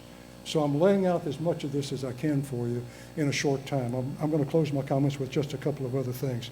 I know you're interested in housing markets. I'm going to talk about that a little bit, some of the risk we have and some positive things as well. So you got to hear, you'd want to go take, Zoloft or something else to get over your depression. Okay? Texas housing markets, the inventory numbers are up from extreme lows, but that's largely because of the lack of new listings. And the reason for that is homeowners with sub 3 and 4% mortgages, they basically have golden handcuffs on their hands, don't they? They're not about to leave that house and go out and have to buy another house and pay 7% for their mortgage. Although when I built my personal house, I'm still in, a long time ago, my loan was 15%. It got as high as 18%. Some people call that usurious, okay? But anyway, homeowners with those rates are just not likely to move. April sales volume statewide was off nearly 15%. It came back a little bit, but it's still off 15%. The future volume, as you look at this going forward, is not going to look so bad year over year because last year was off so much because that's when the Fed initiated their increases. So just know that picture is going to be a little bit rosier than it actually is when those numbers come out, the early numbers at least, in that same period. Originally, slowdown was in the major metropolitan areas, but it's now spread. Contagion is spread to the smaller markets as well. So it's not just a major metro. It's not just Dallas, Houston, San Antonio, Austin. It's spread to the other markets as well. We had a huge increase in the number of home builders, new homes, that are going through the MLS. And that typically happens when times get tough. They generally can sell without doing that, but now they're moving back into that market. And that's also helped to buoy up the prices and the volume we see in the MLS, the numbers we actually monitor from you guys. So just know that as well, that those numbers are a little bit buoyed up by change, a structural change. Again, we've been talking about adaptation. There's another adaptation. The builders adapted and did that as well. So low-end home prices we don't think are going to go that much lower because the inventory is still so scarce. High-end homes have hit a wall, though, price-wise and volume-wise. So we don't expect that to get better until we get through this period, however long this lasts. I said a little bit about this before, but we do think that migration is actually slowing in migration to the state as well as migration within the state. Again, one of the reasons is people are just not leaving that house because they've got a mortgage. If they've got a debt on that house, and if they're paid off, they're even better off. So the Fed, we think, would have to take rates down to 2.5% to make them budge, and that hasn't happened. The two markets that were hit hardest by price declines were Austin. It was off Austin and Victoria. And I just have numbers on Austin I'll share with you now. Austin was off 12.9% off the average price and 13.1% off the median prices. All right, so let's look forward a little bit. Risk going forward. Climate change transition shocks. That's still a big deal out there. We got to watch what that does and see what impact that has. The banking crisis, if the Fed continues to raise rates, the banks will batten down hatches, could have a credit crunch, and I've already talked about the impact of the commercial market and the impact on the banks. Consumers have been a firewall. They've been buoyed. They've been spending money. A lot of money was sent out, stimulus money and everything else. They've had fun spending. That's why the leisure and hospitality market's been so good. They've been traveling, doing things again. They were cooped up for a long time. They got to get out of the house. They couldn't. Maybe the spouses actually had to see each other for a change. They didn't like that, right? So they left. They went on a trip. They did something else. So if their confidence drops by a significant amount, like 20%, look out. That could be really a bad sign. And if the Fed eases their policies, but inflation returns, it's going to be really difficult for them to pivot again and have an effective fix. So watch for that. And of course, we don't want to talk about it or even think about it, but there's always the potential in the crazy world we're in right now of war more broadly. And that's something else we all have to think about. As I said, I'm going to end on some hopeful notes. Mortgage rates in the 5 to 7% range are in the normal range historically. They really are. And it will take some time for the younger generation in this room to realize that and accept that, but that's the way it is. Red states like Texas recovered a lot faster economically than blue states. And so could we be better in Texas again? A lot of people think we could be. If the nation's in a little bit more trouble, maybe we'll be a little bit better off than they will be at least, and we can kind of be happy about that. Since February 2020, the share of all jobs located in red states outpaced the job growth in blue states by 341,000 more jobs. And they're still stuck 1.3 million jobs short if you add all those numbers up. George Friedman, though, with Geopolitical Future, says we're entering an era of scarcity, less freedom, and waning prosperity. But there's also a long history that innovation trumps scarcity every single time. It always has in our country. Somehow, even during the worst times, like back during the Great Depression or leading into the Depression, we saw the rise of socialism and communism. I mean, really, Communist Party was a big factor back then, if you go read history. And somehow we survived it. We did not become another Venezuela or another Cuba. And we are polarized now, but we're not as divided as we were before the Civil War, or even during the crazy 1960s and 70s when I was getting out of college and getting married and all that kind of stuff. So somehow in crises, Americans always come together. We prevail to better times. It will require strong, inspirational leadership, but also great fellowship. And with that, I'll leave it with you guys and say thank you for having me here today. Thank you. Commissioners, any questions? Okay, thank you very much. Okay, we are going to take a 10-minute break. Let me encourage you, normally it's 5, but the restrooms are in quite a distance. Let me remind you, if you signed up to speak under public comments or any agenda item, please turn them in to Mr. Slagle. Tony, will you, okay?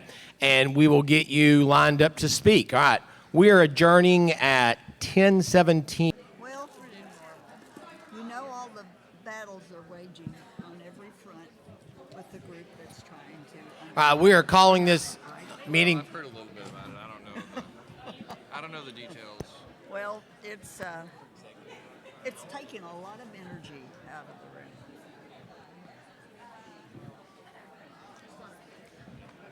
I mean, they're still suing Janie. For what? Okay, I'm calling the meeting back in session at 10:33. We'll move to agenda item number 16, and this will be staff reports and division updates, led off by Chelsea Buckholz, Executive Director. We talked about that. I will be short. You have plenty of updates happening. I did want to just say before I begin that if any of you have comment sheets that you want to bring up, this is our room. Feel comfortable. Just walk up here boldly and hand them to us at this table. That way we know how many to expect. That would be very helpful. It's good to get out of town and to be with such a large collection of our license holders. Thank you for having us, Houston. I counted 85 sign-ins of members of the public. I'm sure that there's more, just because I think we ran out of sign-in paper. So thank you for coming, and thank you to the Houston Association of Realtors for their help in making this happen. It's a pleasure to be in your hometown. The chair encouraged an out-of-town meeting. This is a great way to start. And it would not have happened without the help from HAR and also the staff's Herculean efforts to make this roadshow occur. It's certainly easier to host in your own home, but our staff has made this happen, and I'm very grateful. I want to just mention a few people by name: Renata and Regina and Kimberly and MJ. They have loaded, they have unloaded, they have loaded, they have unloaded. They have been here early and done all of the arrangements, so thank you. This has been a busy season with the converging of conference travel and a few speaking opportunities that the chair and I have had. A very strong start to our regulatory database implementation back at home, the end of the legislative session. We are on the countdown to sine die with new commissioners and the saying goodbye of the outgoing to the end of the school year for many of us who have families.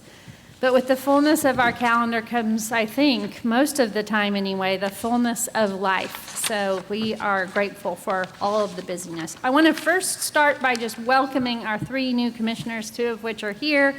Welcome, Commissioner Harvey Lowe and Commissioner Brown. Welcome also to Commissioner Bernstein, who I'm sure will be with us next time. It's no small thing to decide to serve in this way. It takes you away from that which earns you a living. And saying yes to this call means your phone blows up occasionally and making hard decisions, as we talked about earlier. But I look forward to your wisdom and your insights that I know you will provide. And really, I just look forward to working with each of you. So congratulations. We've talked a little bit about our trip to Arello, so I will suffice it to say that more than anything, it seemed like it was a continuation of conversations that began at previous conferences, which is always helpful to kind of know the status of things. Chair Kessner, you mentioned the highlights of those. Also the beginning of a conversation regarding a new federal law that I know I've mentioned to each of you, but I just want to say publicly, this federal law went into effect earlier this year, and it allows license holders from another state who are active military or the spouse of active military to practice in any other state without a license.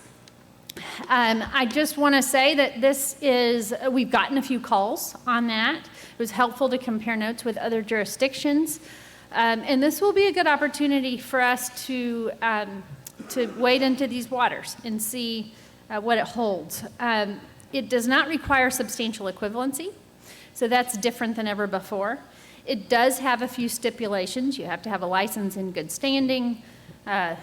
Those who are operating under this premise must follow all of our rules and laws. They are subject to enforcement. That means they must be geographically competent. This is a federal law that applies to all license types, or I should say more than just us. I expect it will be applied in other types of licenses much more often than it is in real estate, because as you all know who practice in this world, it's one thing to have the authorization to practice, it's another to make a living. And I think that will be a challenge for this population. But I wanted you to be aware of that law and more to come on that. We're working through how best to handle the logistics of it, but are delighted for this population that has had challenges on their hands for a long time. Tony will provide a legislative update later in the agenda, but I just wanted to make sure to say that this session has been a good one for TREC. We have sought some cleanup legislation in our statute, and we're able to accomplish this housekeeping legislation with the help of Texas Realtors. They have been a strong supporter, and they have carried the lion's share of that work. That legislation is sitting on the governor's desk, and we, with great expectation that would become law. I'm very grateful for the relationship with Texas Realtors and their efforts on the behalf of license holders to update the statute, and look forward to the implementation of that new law. You'll hear from staff on many operational updates. They will file up just after me. I have asked them each to do a little bit more of an introduction of who they are and what you can expect to hear from them for our new commissioners and also for our audience. But, you know, a few things that are happening in our world, the RAMP implementation, that's our new regulatory database, that will be ongoing for about the next year and a half. It's in full effect. We are coming into a heavy licensing season. Spring and summer is always our heavy time. We are in budget development season, which means a heavy lift. Please let me know if you have any questions on what you have heard from me or what you hear, but I will sit down so you can hear from others. Commissioners, any questions? Okay, we will move to Robert Hood, Director of Customer Relations Division. Good morning, Robert. Good morning, Mr. Chair, Commissioners. Robert Hood, Director of Customer Relations Division.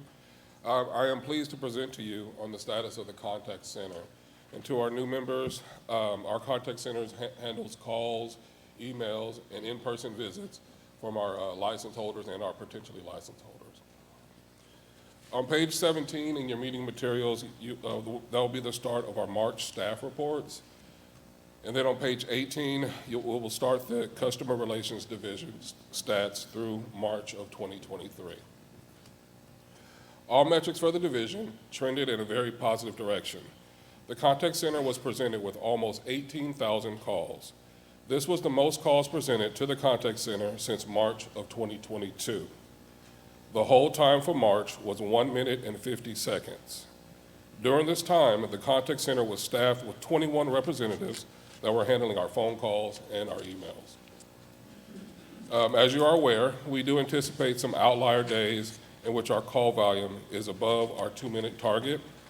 For the month of March, we were successful in maintaining a hold time of less than 2 minutes for 15 out of the 22 working days in the month. The chart in my report shows the 7 days in which we did not meet our 2-minute target. Generally, all these days fall at the beginning of the week or after an agency closure.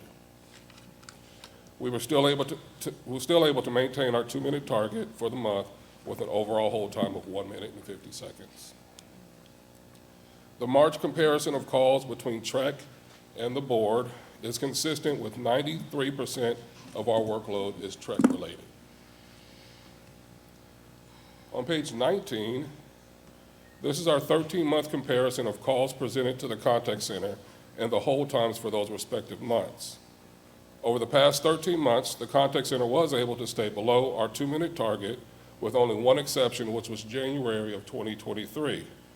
This past January, our hold time was 2 minutes and 27 seconds. We were inundated with calls at the beginning of January after the Christmas and New Year's holidays.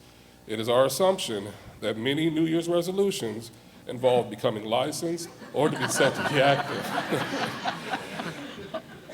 We were able to quickly recover from January, and our hold times for February, March, and April to date have been under our 2-minute target. Next, on page 20, you will find the number of emails the contact center handled. In March, 3,643 emails were processed, all within 1 business day of receiving them. On page 21, this is our fiscal year comparison of the monthly average number of calls we were presented each fiscal year with the average hold time. 7 months of data is reflected in FY 2023, and we're averaging below our 2 minutes at 1 minute and 24-second hold time. Despite the small spike in our hold time in January, it has not impacted our hold time for the fiscal year. This will conclude the reports for the Customer Relations Division. I'll be happy to answer any questions you may have. Any questions? Comments?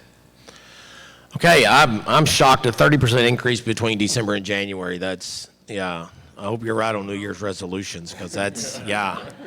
All right, thank you very much. All right, next you'll hear from Jennifer Wheeler, Director of Education Examinations Division. All right. Good morning, Jennifer. Good morning again, Chair Kestner and Commissioners. Oops.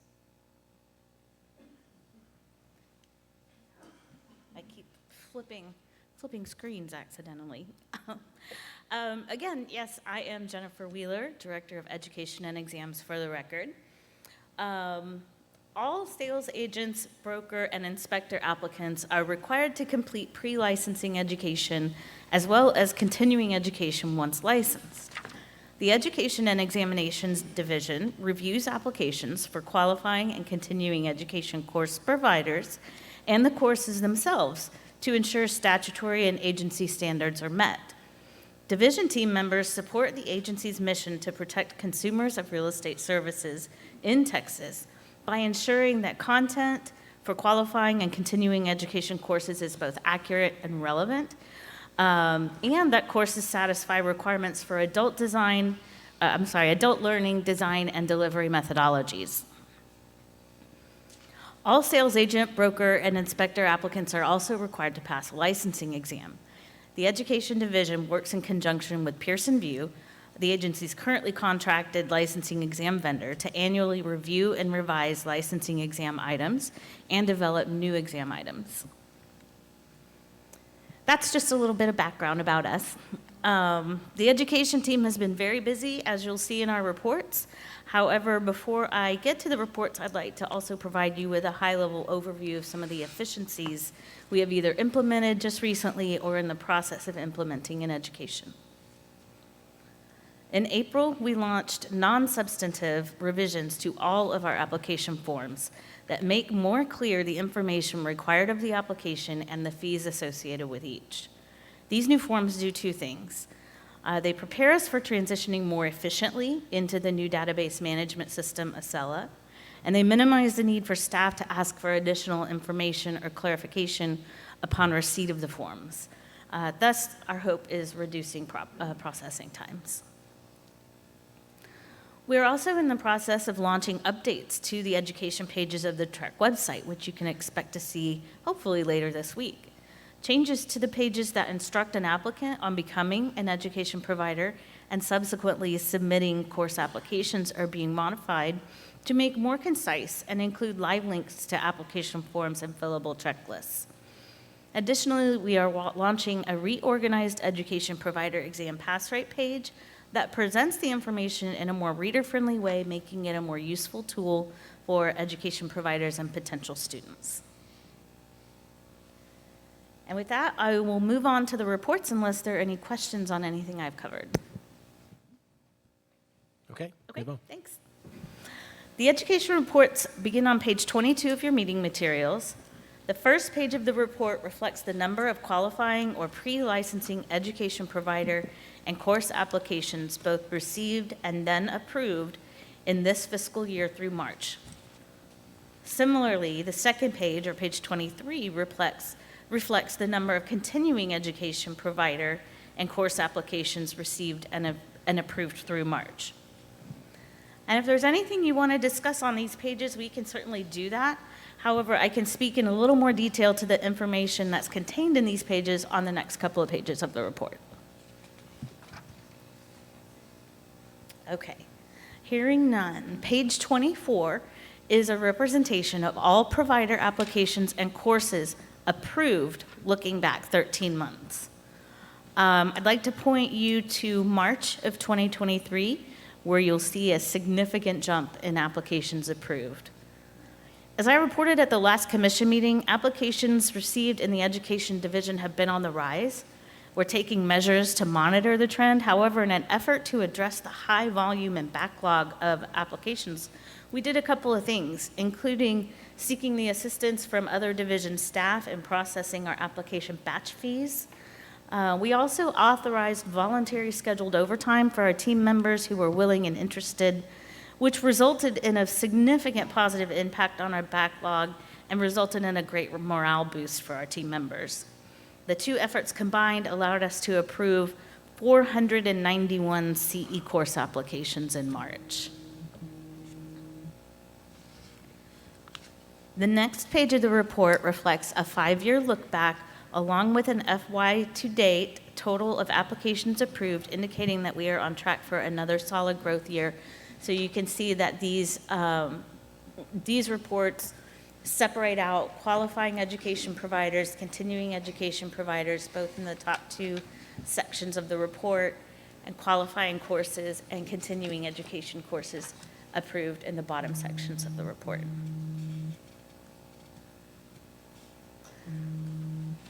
The information on page 26 of your materials is a reflection of all applications combined, going back 5 years, and the current FY 2023 to date totals through March. The last page of the report shows the total number of phone calls and emails received and responded to in the Education Division in a 13-month look back. And this concludes my report. I'm happy to answer any questions. Commissioner Lerner. I just have a quick question. And can you take, I guess Microphone. people now what are the qualifications to take your initial licensing exam online? How does that work? The licensing exam to obtain a sales agent or broker? Yes. Well, the education requirements have to be met, and that is the 180 hours. And then, but there's not an online component for the licensing exam, if you're talking about through Pearson VUE. Okay. Now, they are updating their, we're migrating to a new system, Pearson VUE is, that will open up a possibility for an online exam option, but that we'll need to investigate that, and that's a little bit down the road. Right now, all licensing exams are taken in person. But then continuing ed, I guess, can be online if you have a proctor, is that correct? If you're talking about for courses as opposed to a licensing exam, yes, those can be done, proctored online. Okay. And is I'm that sorry if I Is misunderstood. that something, if they go to online testing for an initial, is that something that'll come to us as a commission? I'm sorry. Is that something that we decide on, or who decides Jen, I think I testing can for answer. initial exams? If they could turn this mic on, that'd be great. Tap, tap. Is it on now? Okay.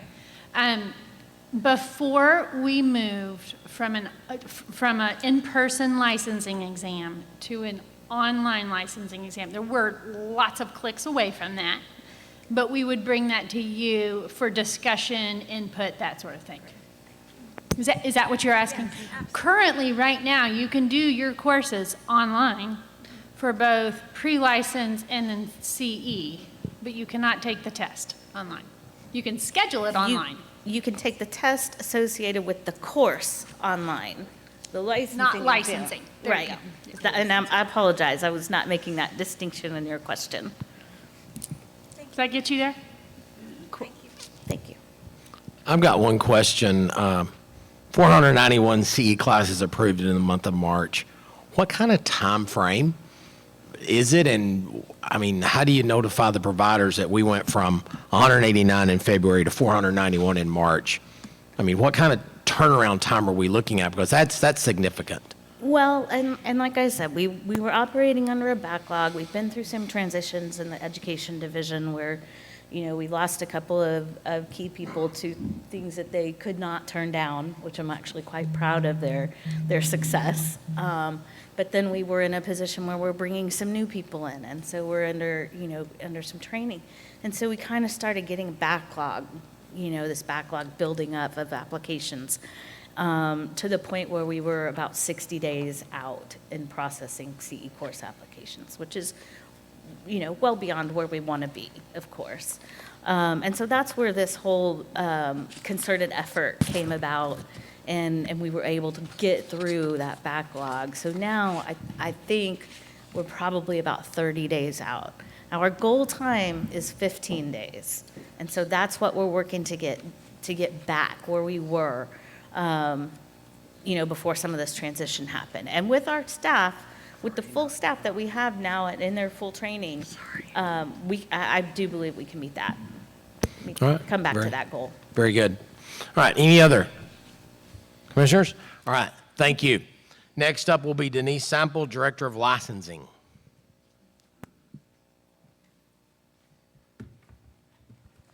Good morning, Chair Kestner and Commissioners. As you stated, I'm Denise Sample and the Director of Licensing. And for a little overview, the Licensing Division oversees all initial renewal and change applications for all 236,000 plus license holders. And that includes sales agents, brokers, both business entities and individuals, and inspectors and easement or right-of-way registrants. Our mission is to protect consumers by ensuring that license holders meet the minimum education, experience, examination, and other license application requirements before a license or registration is issued.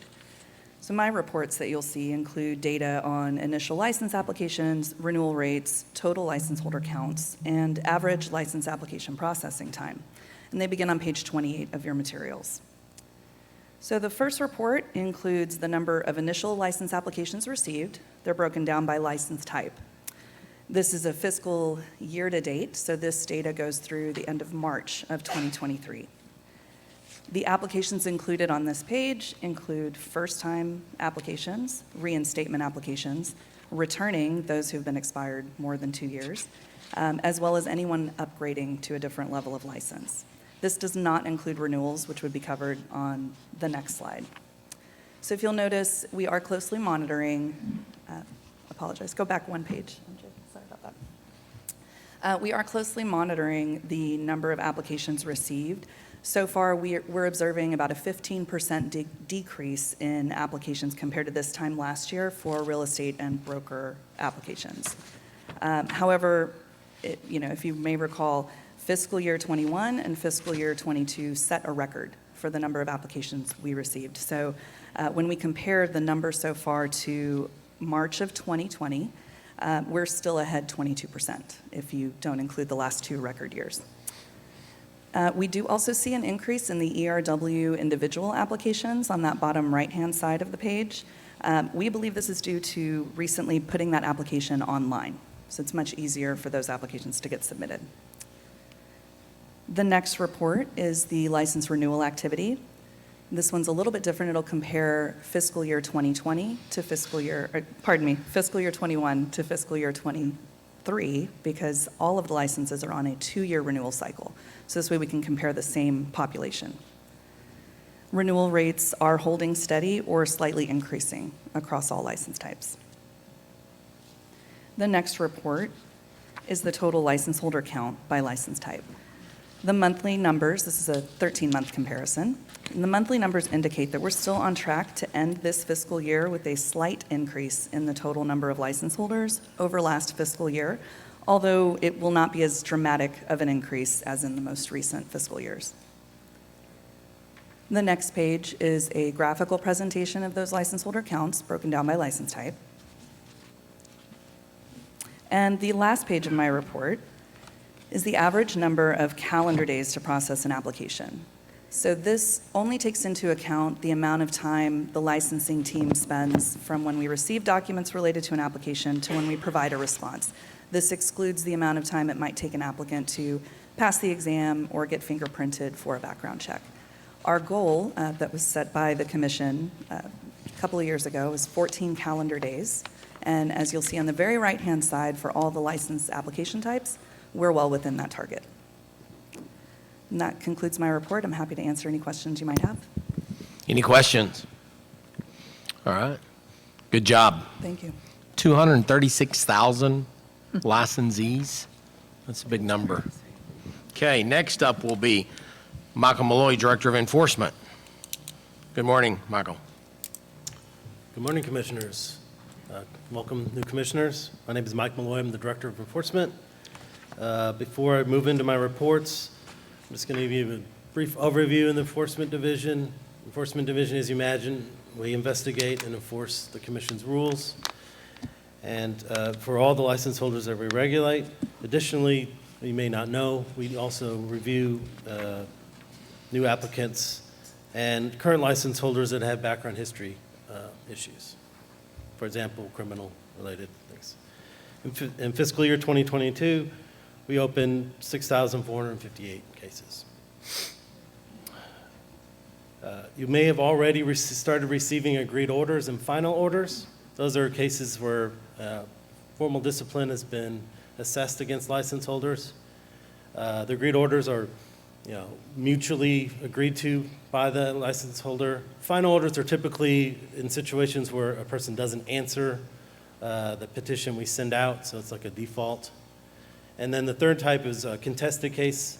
There's 2 of those that will be held here today, and those go in front of the State Office of Administrative Hearings. There will be what we call ALJ, the administrative law judge. They do a proposal for decision. That's a recommendation that comes to the commission, and we discuss it, and the commission has the ultimate decision on what will happen in those cases.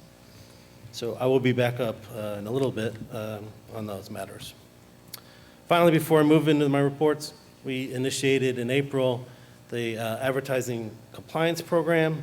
This spawned from a commission initiative to better streamline advertising-related complaints. These are complaints that come in against agents that we identify that have advertising issues. We quickly open them. We tell the individual what we identify as issues. We give them 14 days, and we'll give extensions if necessary, and if they comply, then we'll dismiss it as they are compliant. So we're working through this, and we think it will be a successful program, and hopefully get more people compliant and get these, not have to go through the whole, full investigative investigative process in general.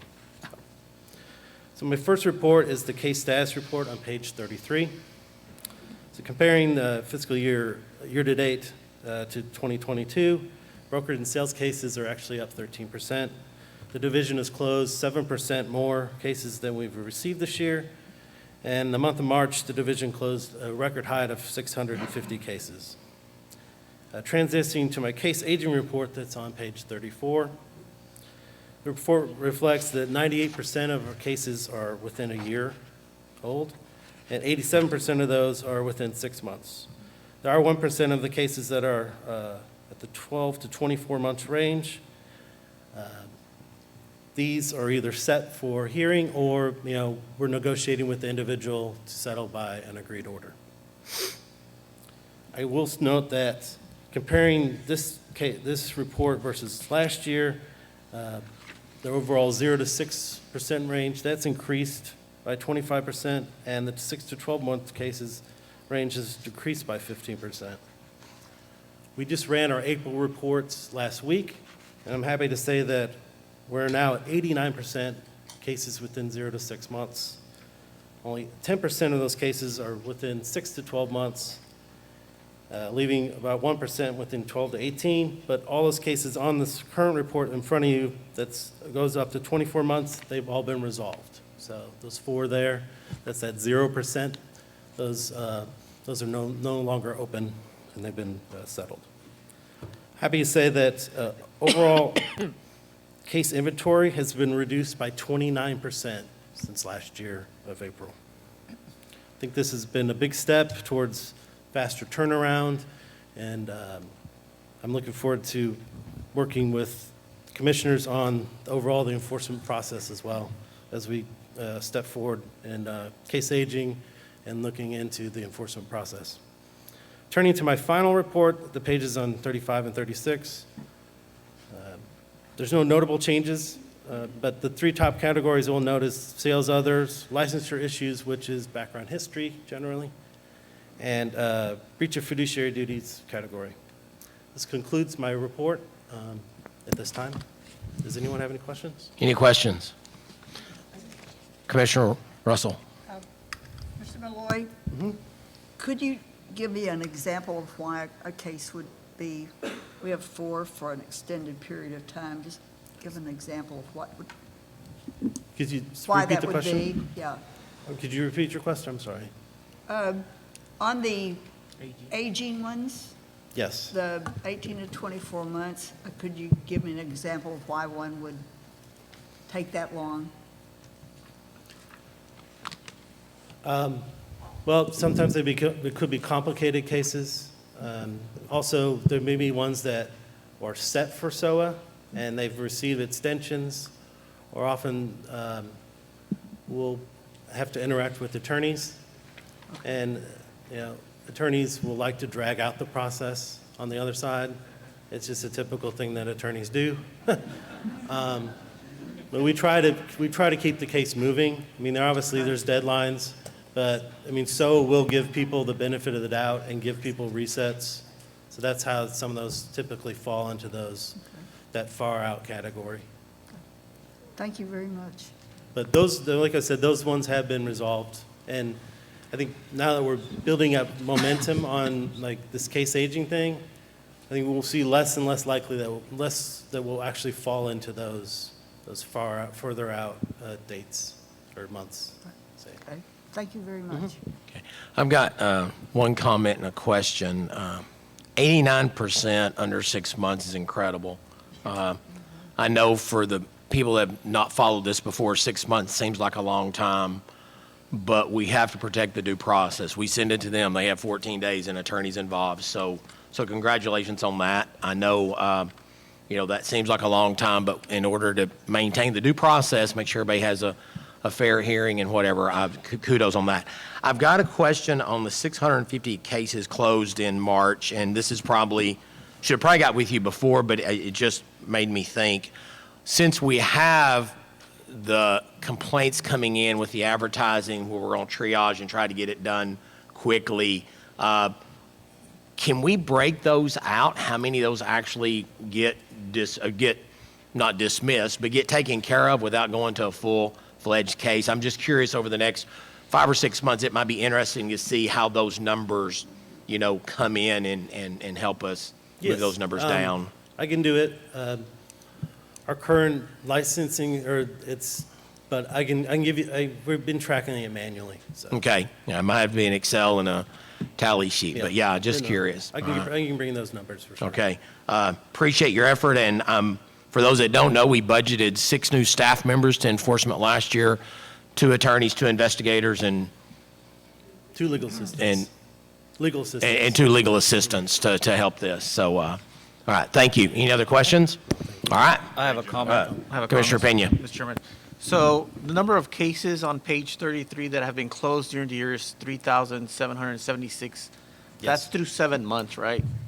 Yes, from And September so- to, So just to give you a flavor, through 7 months, you're projected to close about 6,500 cases, right?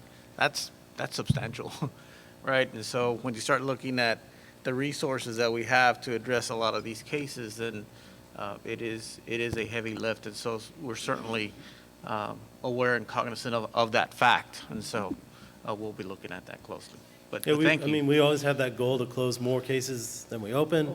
I think with the extra staff that you've afforded me, I think, like we already said, we are 7% above what we normally have closed at this point. So I think, we're heading in a very good track. Very good. Thank you. Thank you. I'll see you in a bit. Next up will be Tom Watson, Director of IT. He's going to talk about ramping it up, I guess. Good morning, Mr. Chairman, Commissioners. I'm Tom Watson, Director of IT. The Information Technology team is responsible for all of the technology infrastructure, hardware, software, which are implemented throughout the agency and directed to support each of the divisions in meeting their mission and objectives for the agency.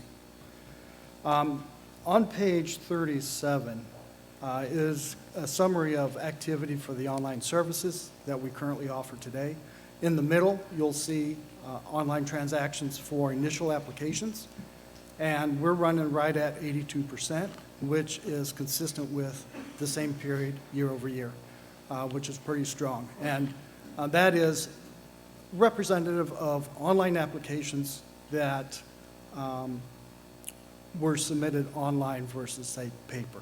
So 82% are utilizing the online services. For renewals, they tend to be a little bit stronger. We're running 95% plus, and again, consistent with same time last year numbers, pretty strong. On page 38 is more of a trending picture of the same numbers. And you can see both the online initial applications and renewals are very consistent month over month. If you have any questions, I'll be happy to answer. Any questions? Thank you. All right, thank you very much. Next up, Renata Williams, Chief Financial Officer. Good morning. Good morning, Chair and Commissioners. I'm Renata Williams, Chief Financial Officer. I oversee the financial operations of TREC and TLCB. The Financial Services Division is responsible for functions such as payroll, purchasing, contracting, accounts payable, revenue accounting, budgeting, asset management, auditing, and support services. I will be presenting the staff reports for the Financial Services Division for the reporting period ending March 31st, 2023. On page 39, you will find that our March budget status report on revenue. This report shows that we've collected $8.2 million, with $6.1 remaining to be collected through the remainder of the FY. As you can see here, 91% of our revenue is derived from our licensing fees collected, with the remaining 9% coming from education fees, exams, and miscellaneous income such as interest earned on deposits. On page 40, you will find our March budget status report on expenses. This report shows that we spent $9.1 million on operational expenses, with $11.2 million remaining to be expended this fiscal year. On page 41 is an operating activity comparison for FY23. In December, you can notice that our revenue was lower than our expenses, and historically, our revenue is typically lower in the fall and winter months and will increase in the spring and summer. The spike that you see in December was due to invoices in our professional fees and services category, which included the annual maintenance costs for our licensing database. In January, we were pretty much in line with $1.2 million for both revenue and expenses. In the month of February, the revenue was lower than expenses, and that's because we had expenditures for our capital expenditure category that were paid for the ramp project. In March, we are pretty even again, $1.3 million for revenue and expenditures. As mentioned before, our trend indicates that our revenue will generally increase in the spring and summer months, and my team and I will continue to watch this as we close out the fiscal year. Moving on to page 42. The Budget Committee has asked that I prepare a separate report specifically for the major project. I've included a snapshot of the project budget for RAMP, which is our Regulatory Applications Modernization Project.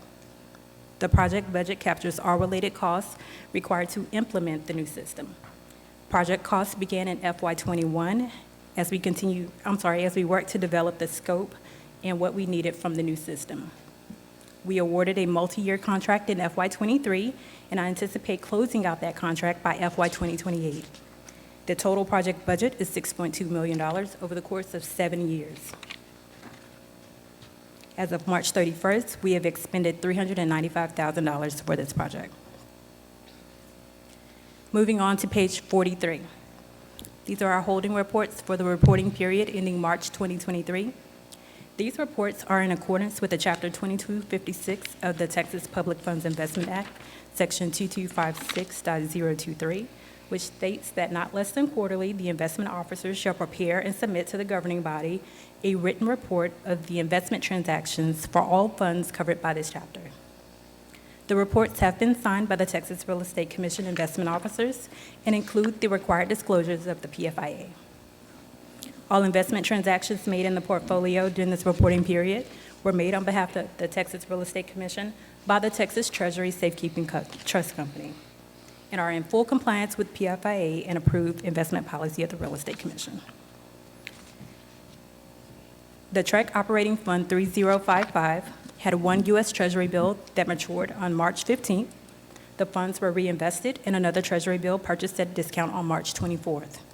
The ending market value of these investments was $14.9 million. The total account balance, which includes the Treasury bills, cash in state Treasury, and repurchase agreements, was approximately $20.9 million. We have $9.7 million set aside for operational reserves, which leaves us with an ending balance of $11.2 million available for operations. On page 44, this is the real estate recovery account 3058. We had one U.S. Treasury bill that matured on March 15th. Funds were reinvested on March 24th. The ending market value of these investments was $3.2 million. The total account balance, which includes again Treasury bills, cash and state Treasury, repurchase agreements, was approximately $3.8 million. We have $520,000 reserved for potential payments out of this fund within the next 90 days, which leaves approximately $3.2 million as the remaining balance. This fund is fully capable of meeting all known obligations. Finally, on page 45 is the report for the Real Estate Inspection Recovery Account 3059. This account has one Treasury bill that has an ending market value of $572,000. The total account balance is $609,659.28, and there are no pending payments from the Real Estate Inspection Recovery Fund. This concludes the Financial Services Division report. Are there any questions? Any questions? Seeing none, thank you, and we will see you a little bit later with the proposed budget. Yes, sir. Thank All you. right. Next is our newest staff member, Sierra Pizarro with Communications. Welcome to Houston and welcome to TREC. Good morning. Good morning. Thanks so much for that welcome. Again, I'm Sierra Pizarro, your communications specialist.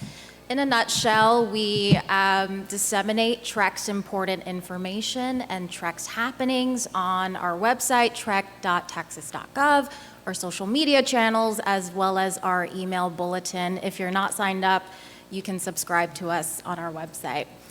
So I have recapped some of our work so far this year. I work under Director of Comms Summer Mandel, and on the left side of page 46, you will see in the replacement pages, you'll see some of our key messages so far this year.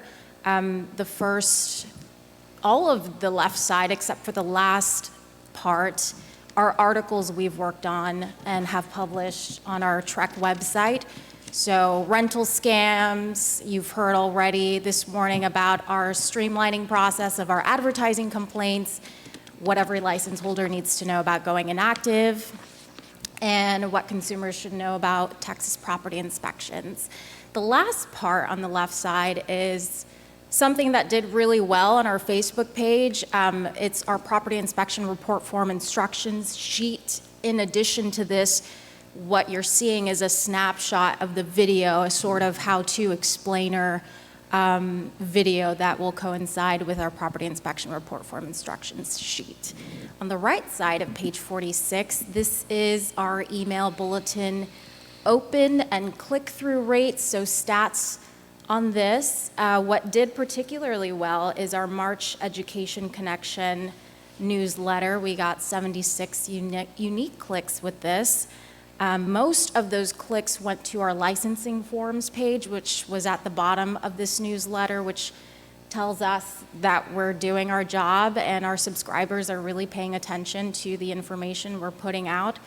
On page 47, you will see another bulletin that went out, which is just under February's TREC Advisor. This was a collaboration with TLTA, Texas Land Title Association, and they came to us for help in wanting to make our license holders particularly more aware of fraud that they're seeing. So we sent this out in an email bulletin, and in our opinion, this did very well. We got a 69% open rate, 1% click rate.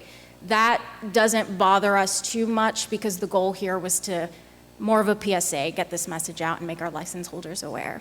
On the left side of this page, you'll see at the top another collaboration, this one with TR, Texas Realtors, and that was with the article I mentioned, what every license holder needs to know about going active. This article did well, went into the TR Magazine, blog, and elsewhere.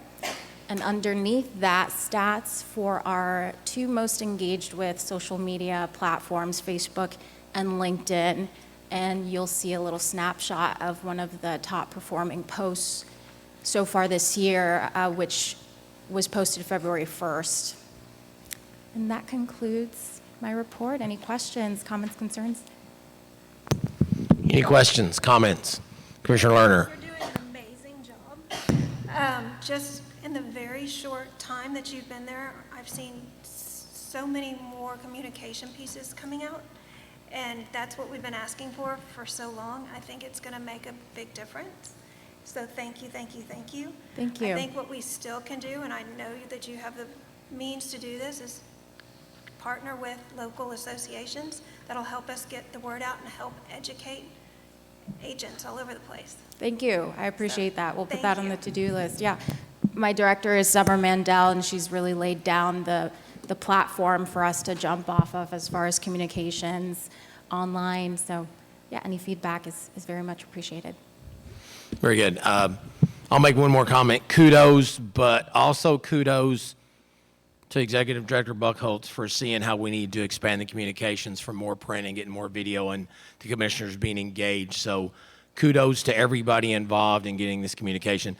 This open rate, y'all, that is incredible. Brokers, I challenge you to have that kind of open rate with your emails. I challenge it. I do not.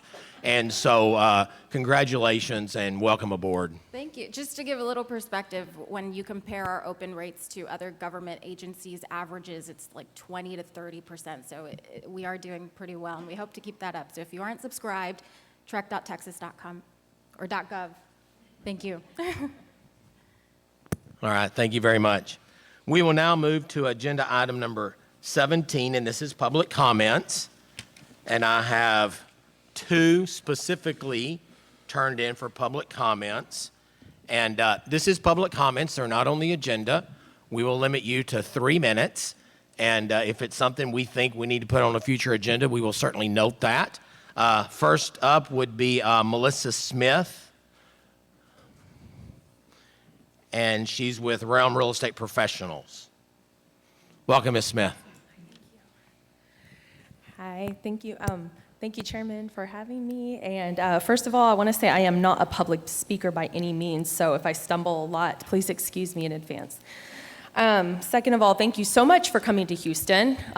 It's something that I myself have been waiting for a while, as well as colleagues that I have in my office.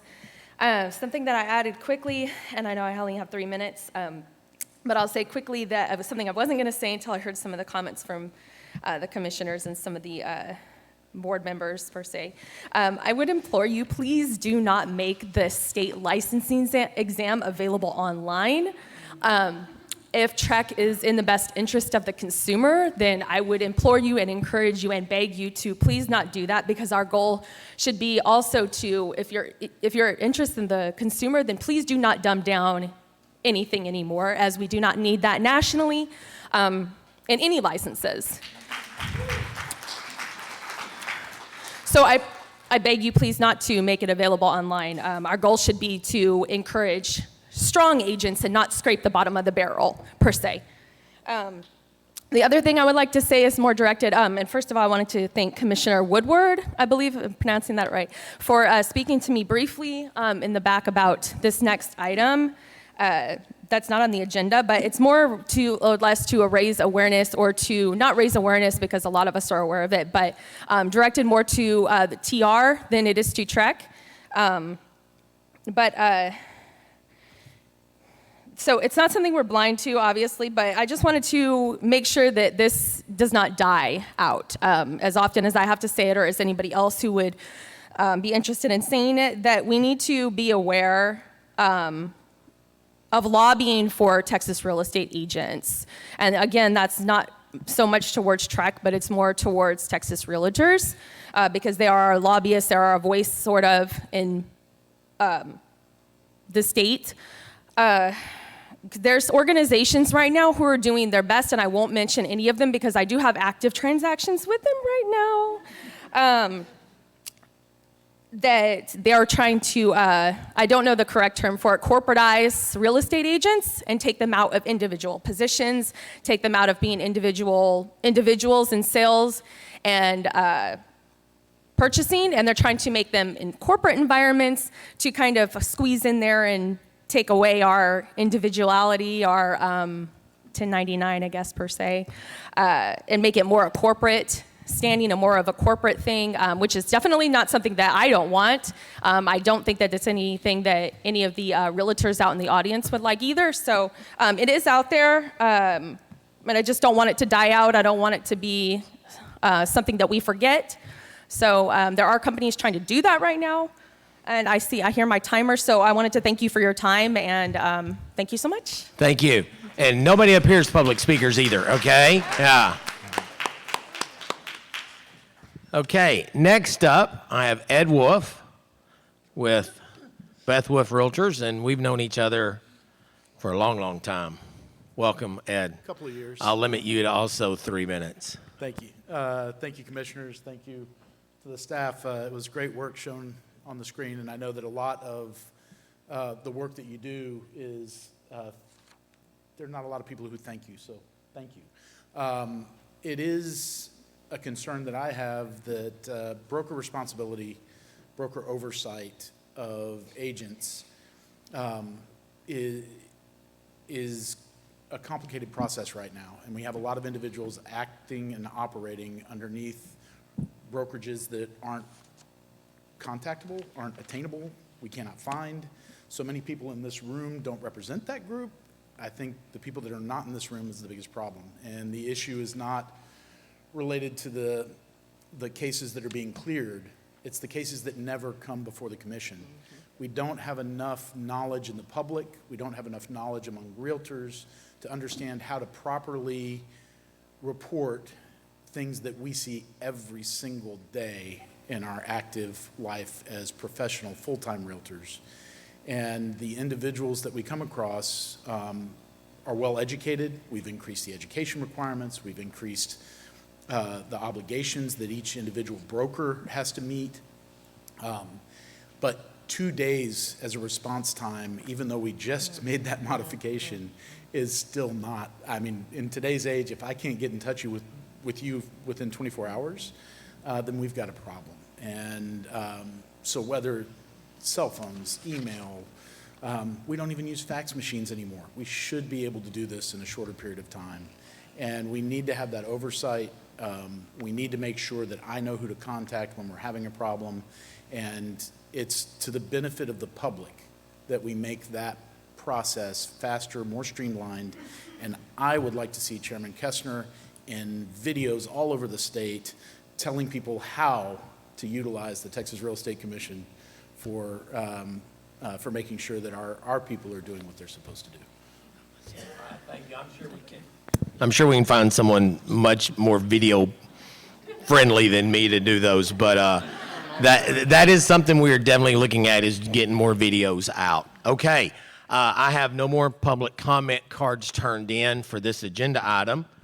We will move to agenda item number 18, and these are the contested cases, and it looks like our timer is broke, so I'm going to ask Vice Chair Woodruff to help me with the timer when we get to this. We will call agenda item 18A in consideration possible action regarding proposal for decision in the matter of SOA docket number 329230350, recorded TREC versus Tyrek D. Adams. Is there anybody here to speak for the respondent? Anybody here to speak for Adams? Okay.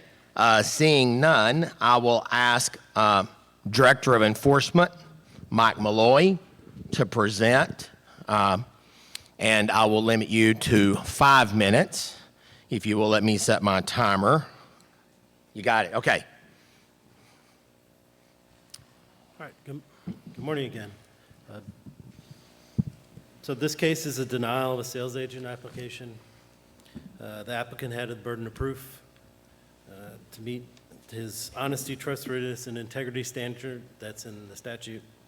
The reason for a denial was Mr. Adams attempted to cheat by offering to pay a test administrator to allow them to cheat on their licensing test.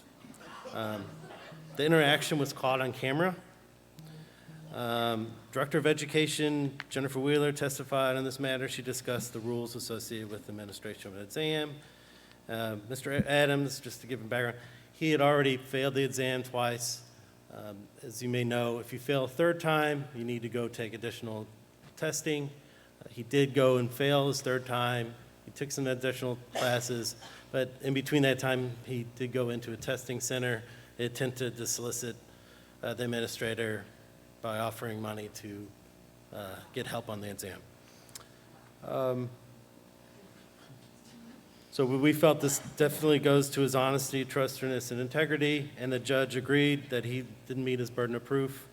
So staff recommends the adoption of this PFD with the recommendation that Mr. Adams' application for sales agent license be denied.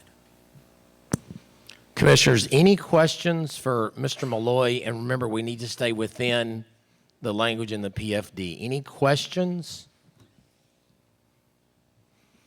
I think if you read the transcript in there, we did get it transcribed, so it was better for the judge to see the video, so that helped out, I felt, for the... Okay, and just kind of give everybody a heads up. We will hear it. We'll hear from the person if they're here, then we'll go into executive session. But any questions? Just Okay. administratively, I guess it went to SOA because he contested it?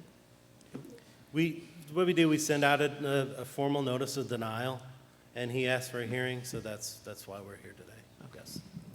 Sometimes we'll send a denial, and they don't exercise their right for a hearing, and they get 30 days to ask for a hearing. If we don't hear from them within 30 days, then it's just closed as a, denial final. Thank you. Yes. Okay, any questions? Okay, I just, after reading it, I mean, thank goodness our test provider videos and records. I mean, I think that was huge. I'd like to ask the question, what if they would have took the money? Yeah, but thank goodness they didn't, and thank goodness they had record of it. And thank you, and we will move on to agenda item 18B, okay? Agenda item 18B is consideration and possible action regarding proposal for decision in the matter of SOA docket number 329-230716, TREC versus Courtney Burns. And I understand there is someone here to speak on behalf of Courtney Burns. Is that correct? Okay. Welcome. We will have Mr. Malloy open with 5 minutes.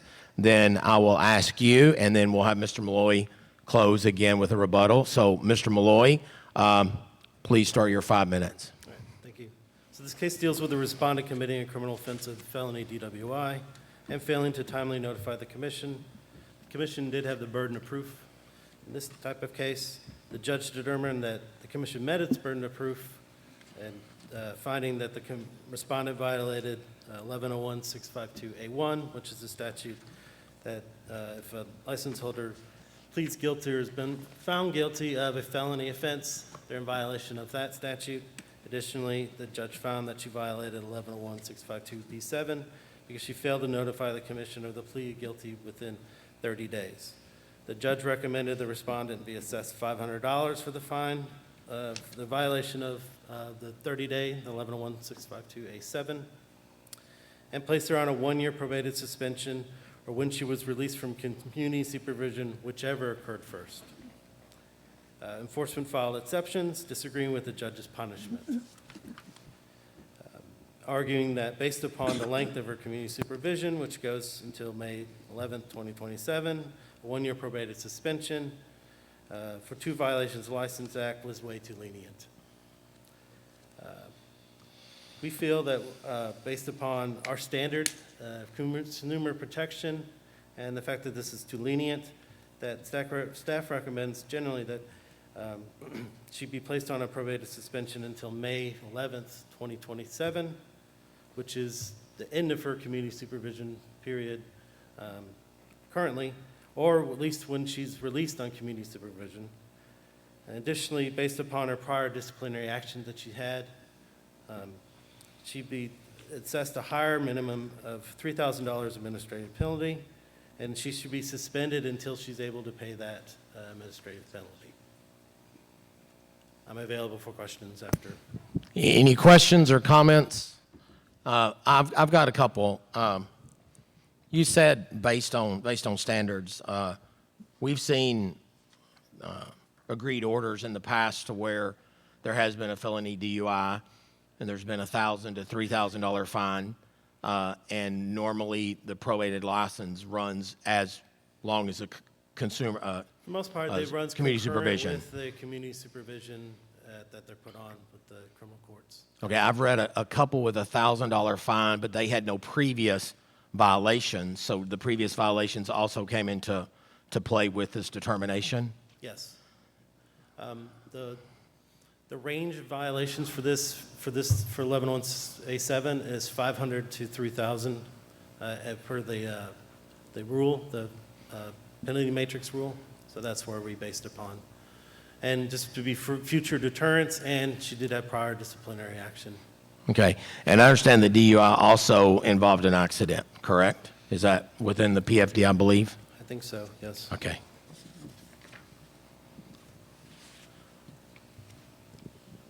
All right, any other questions? Okay, yes, Commissioner Pena? So the community supervision aspect of it is 1 year, or? No, actually, the community supervision from the criminal case is on until May 11th, 2027. Okay. The judge recommended just 1 year probated suspension, or whenever she would get off community supervision, whichever happened first. So 2027 would put it at 4 years, right? Yes, because this happened, and the plea happened about a year ago, yes. Okay. And the prorated license would run with community supervision once it expired. The probationary license would expire. We would just, Is we your- would date it the same exact, so it would come off at that Okay, time. very good. Any other comments, questions? Okay, thank you. Ms. Burns?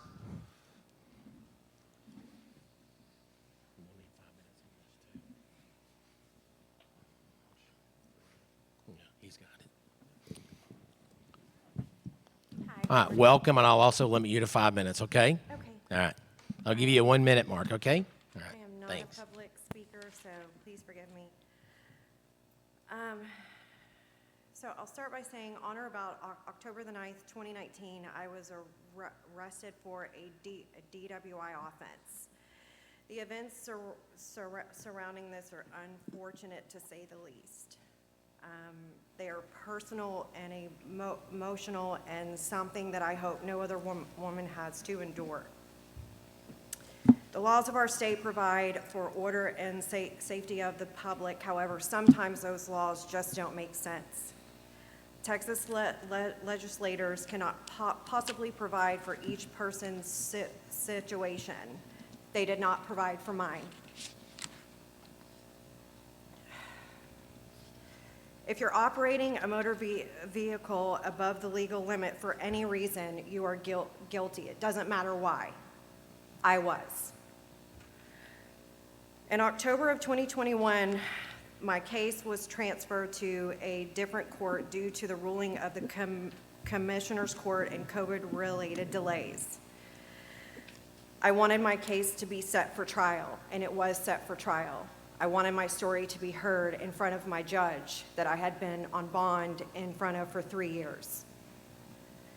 So I pled my case in one court, and a part of that plea, I had my sentencing hearing set for almost 8 months after that in my original court.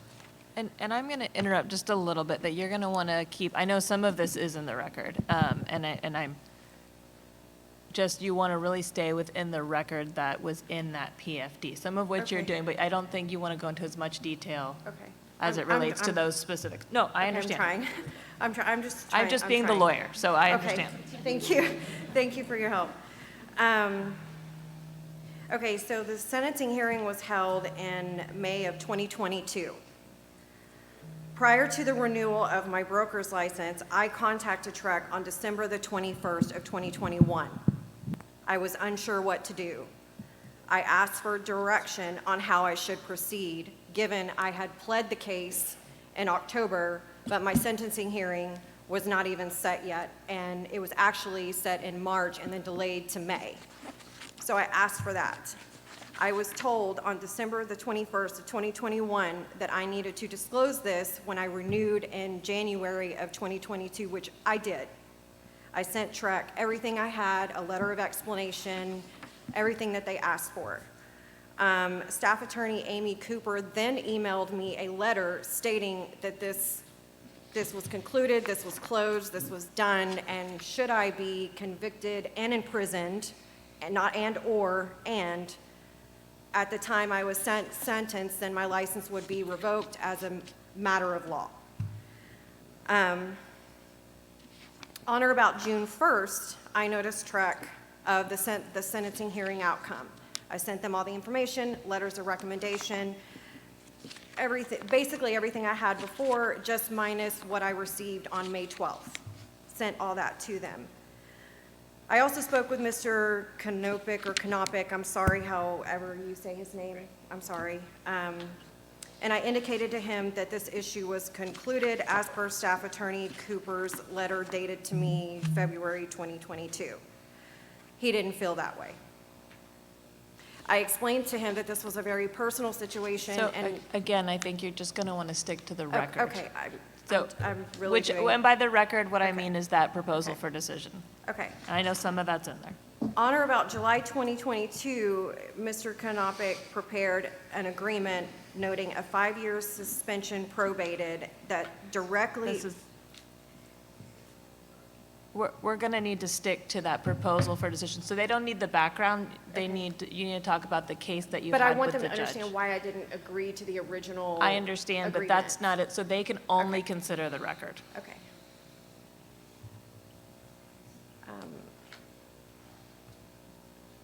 So I keep getting interrupted, so I'm not really sure where to go forward from You here. want to go with that written decision, which is what they have before them. Oh, okay. So what the ALJ sent you and where they made that recommendation. Oh, That's okay. what you can speak to. Okay. Can I speak about the alleged violation? Yes. Okay. To the extent it was discussed in the Great, hearing. thank you. On or about August 2022, after he sent me the agreement that he asked me to sign that I did not execute, he then alleged a violation stating that I did not. And again, I am not trying to interrupt you to be disrespectful. I'm just really trying to get through this. This is very difficult for me. I understand I have to protect them from a legal standpoint, and so they can only consider what was in that written record. Okay, but I have to defend myself against their allegations that I didn't disclose and all this violation Which you stuff. can talk about as it relates to what was brought forward in the hearing itself before SOA. So when you were at SOA, that's what you want to talk about. That's what I'm talking about. Right, it sounds like you're talking a little bit about the background No, of ma'am, this going was back and forth with the attorney about an This was all agreed. discussed in the hearing also. It's not in the record, though. So we have the background. You just really want to speak to that written decision. I don't have the record, though. Okay, the I'm record just is, speaking to what happened at the hearing and what. okay, if you can speak to what was discussed directly at the hearing and testified to, and not necessarily the back and forth between, unless that was, you All know, of that's. this was spoken All right. about at the hearing. We just really want to stay within that record. I'm doing my absolute best.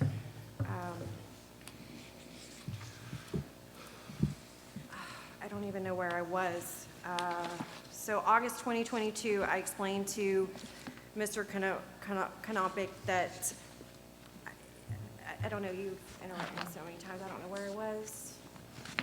Oh, August 2022, he sent a letter of alleged violation that I did not disclose to TREC the criminal offense of the DWI.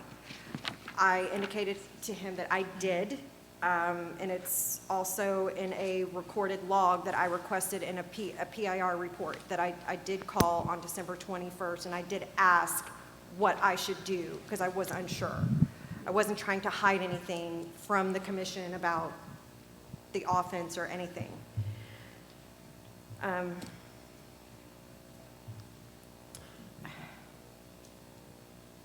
I don't even know what I can say at this point. Let me,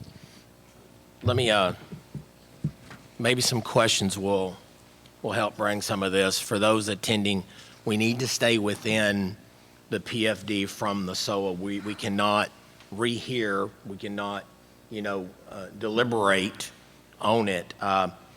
Let me ask a couple questions.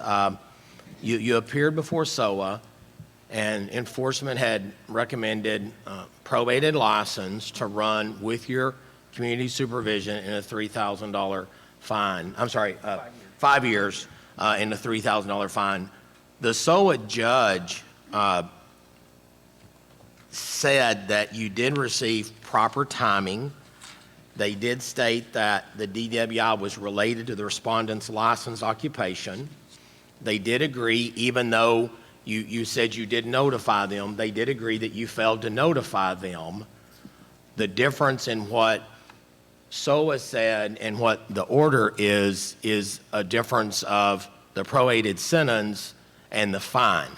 But SOA did, do you understand that they did agree that you had failed to notify and that TREC did have the ability to do the sanctions? They just did not necessarily agree with the sanctions recommended. Is that correct? That is correct. And there were things discussed at the hearing as to why he made the recommendation that he made. Right, and we understand the hearing went, but the findings of the fact, the only difference in the finding of the fact is the recommendation for the sanction. The finding of the fact as far as the DUI, the failure to notify, and the TREC's authority to enforce the sanction was agreed upon with the SOA judge. Is that your understanding also? The SOA judge also felt that you failed to notify them, whether or not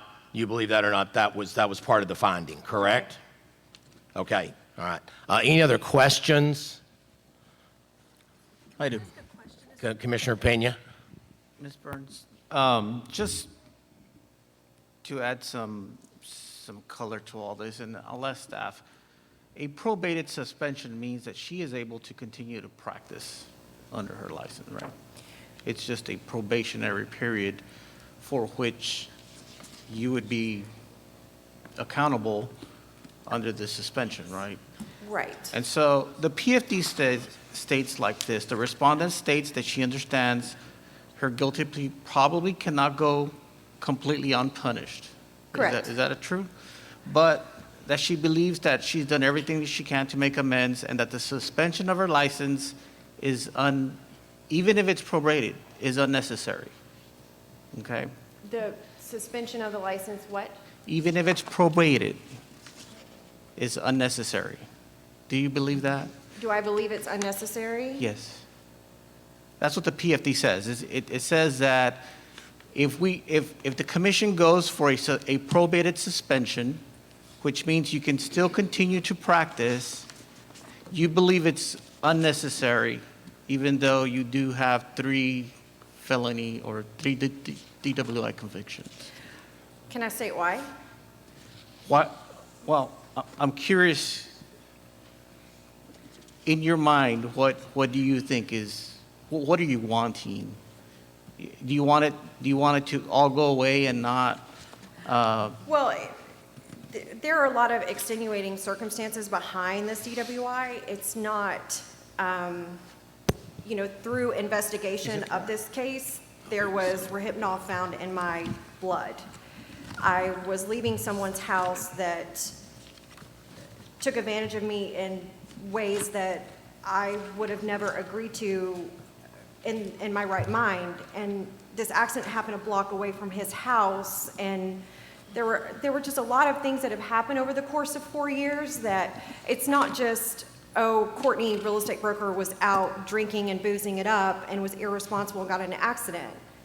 I understand. I was violated, and what- I'm continuing to be punished even now through my real estate license because this happened. I understand, but if the suspension is probated, it means you can continue to work, right? And the way I see a probated suspension, it means that you're on notice, right? It's not a punitive measure. It's an accountability measure, right? But as I explained to Mr. Kanopik, and the reason why I had an issue with the original order that he presented to me in the first place is the person that did this to me keeps filing complaints with TREC because I came forward about him. I publicly came forward.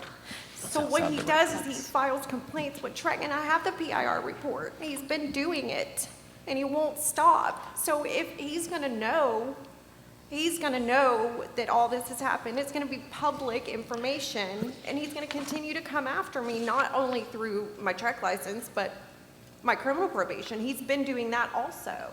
He's already called the probation office. He's already told them, oh, I saw her drinking We here. really need to stay within the that's why PFD. I disagree. And So- go ahead. Let me clarify this. This was your third or fourth? Third, Third DWI, right? Let me ask you this.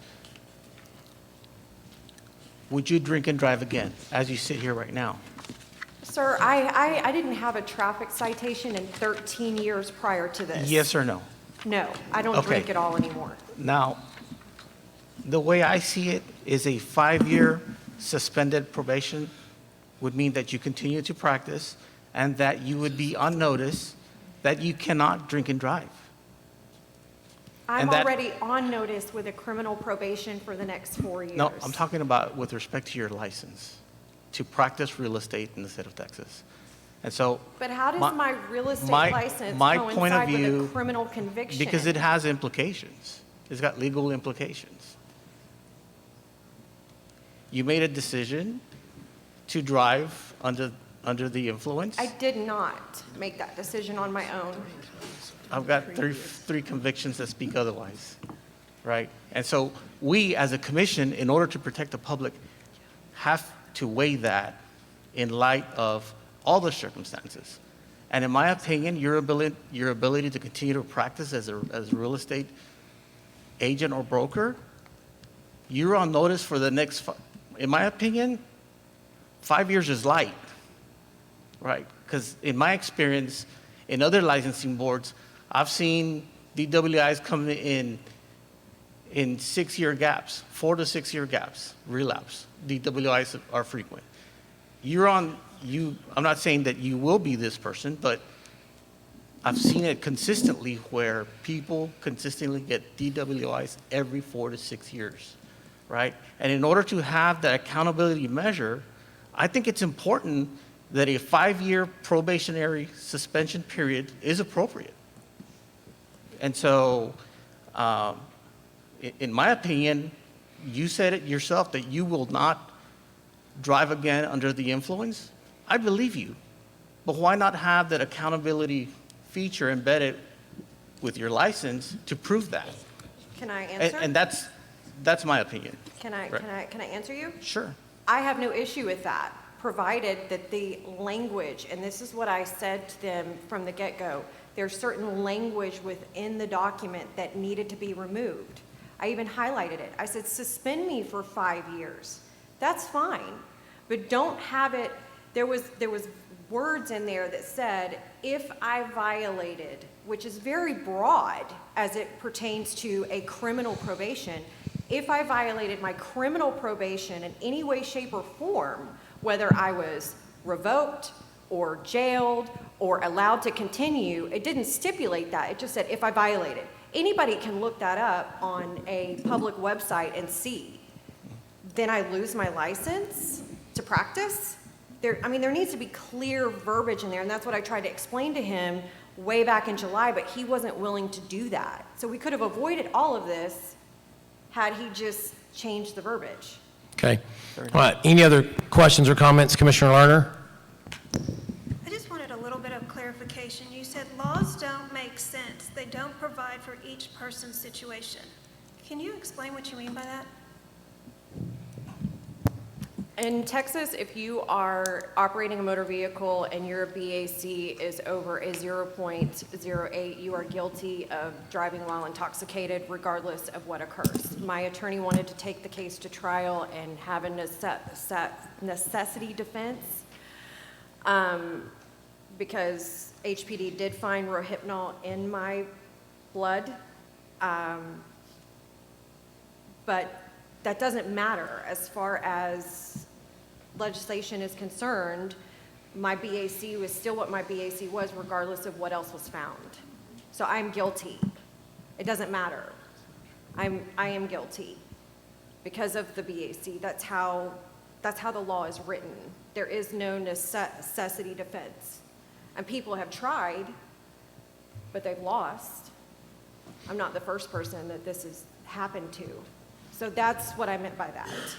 They just haven't provided for that yet. Okay, any other comments? Okay, thank you.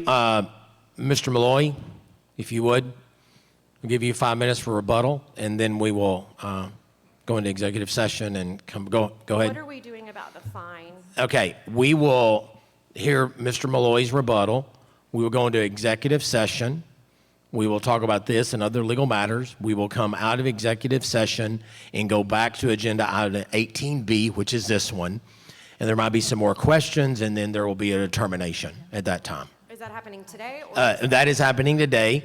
We will give Mr. Malloy about 5 minutes. We're going to break for executive session for about 1 hour, and then we will come back and take agenda item 18B up at that moment, and a decision will be made. Okay, and if I don't agree with you today, then what is my recourse after that? Then the recourse after that, and I might have to get some legal help on this, you can appeal to the enforcement committee. Doesn't it go to civil court Uh, or district court? We can talk about that. You'll receive notice on what the subsequent steps Good. are. So there's a motion for rehearing you file, and then it goes to the District courts. court. But you'll get, well, there's an administrative function that has to happen first, but we provide you with all of the information on the deadlines and everything that's associated with that.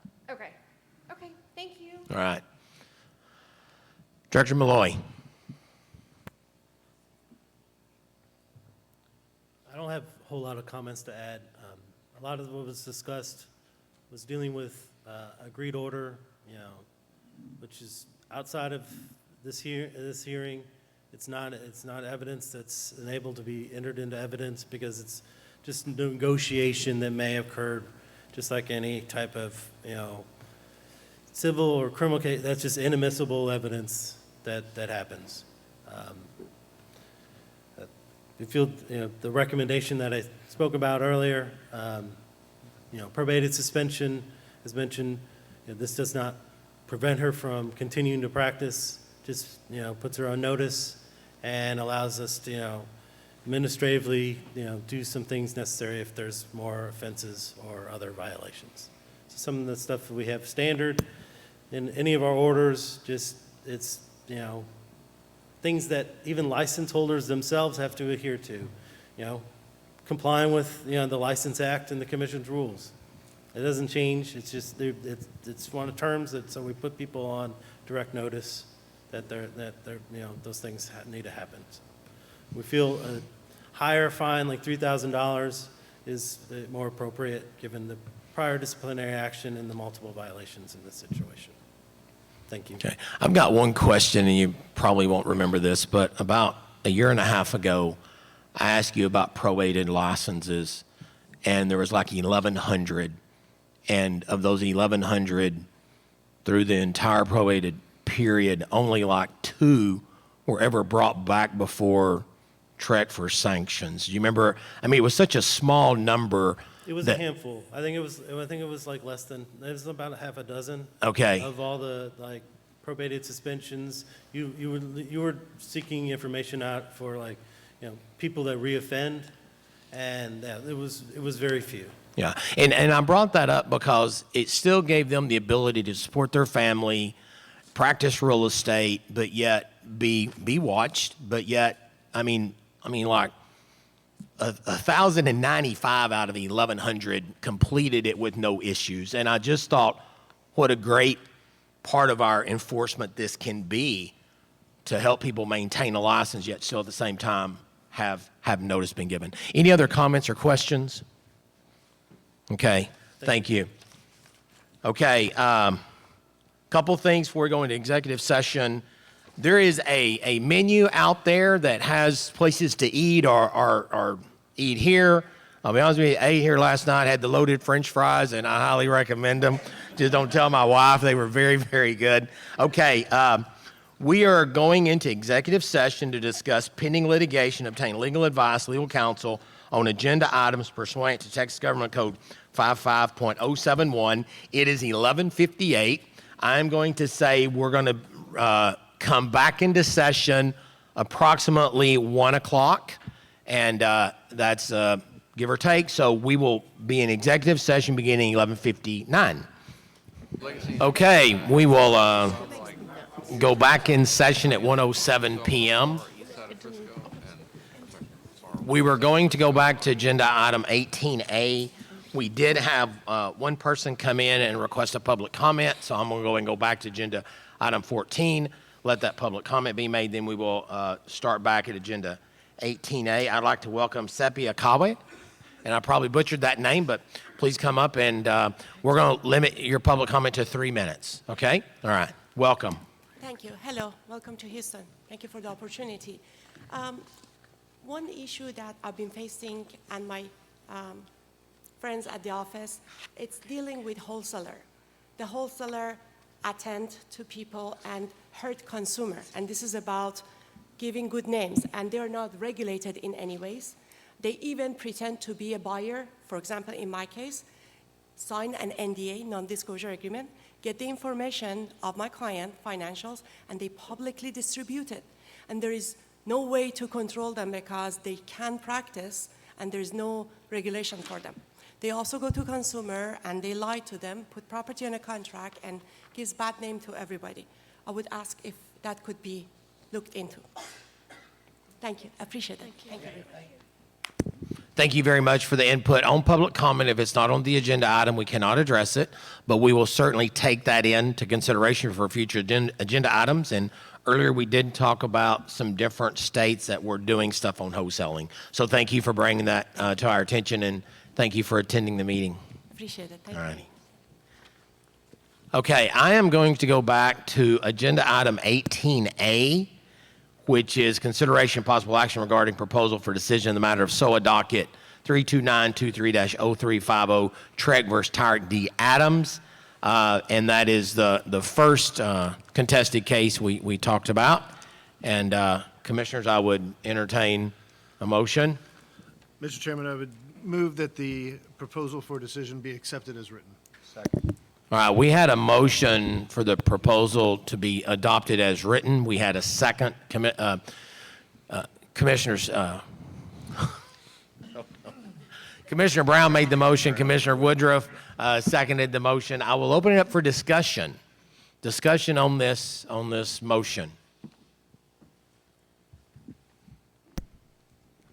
I would speak in favor of it because I just think it strikes at the heart of, what, a real estate agent is all about, which is honesty.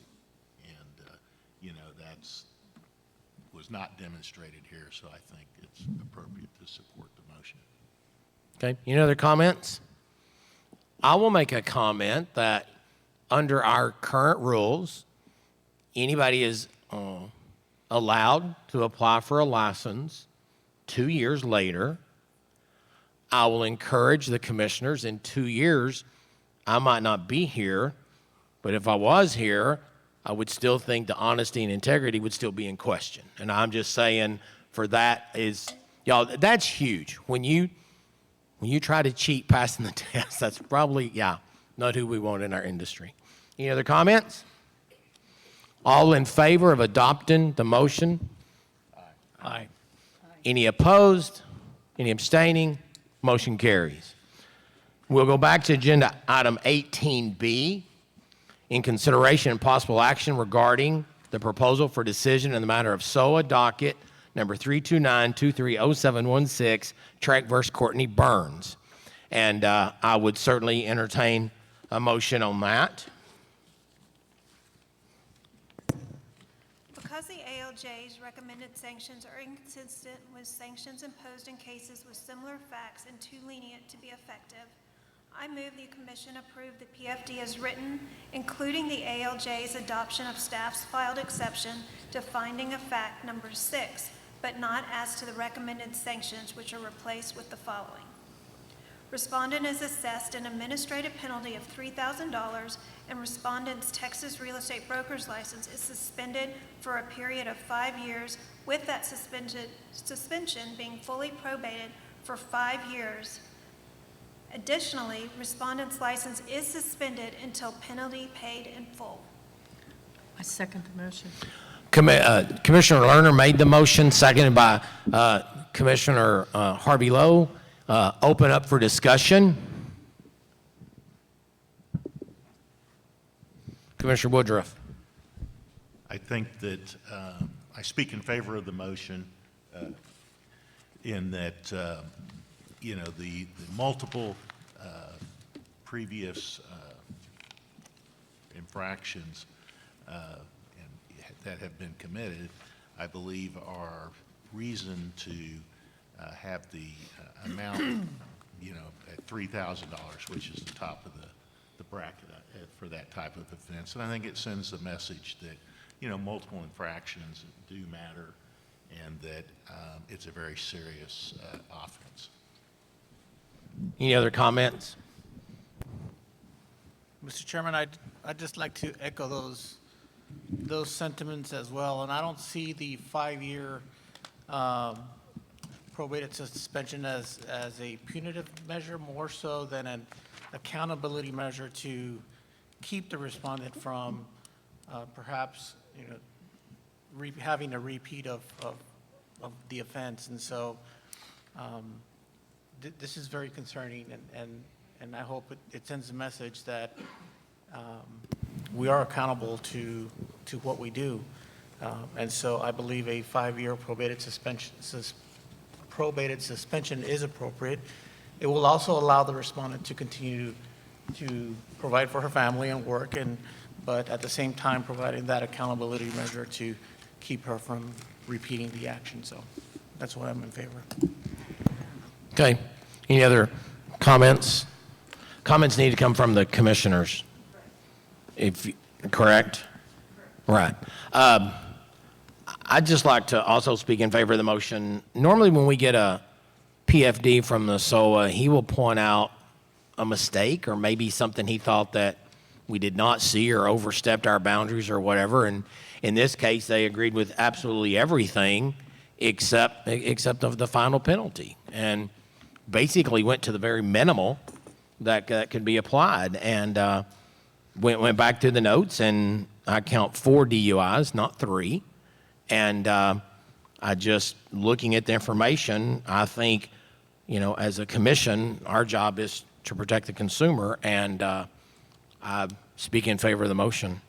Any other comments or discussion of the motion?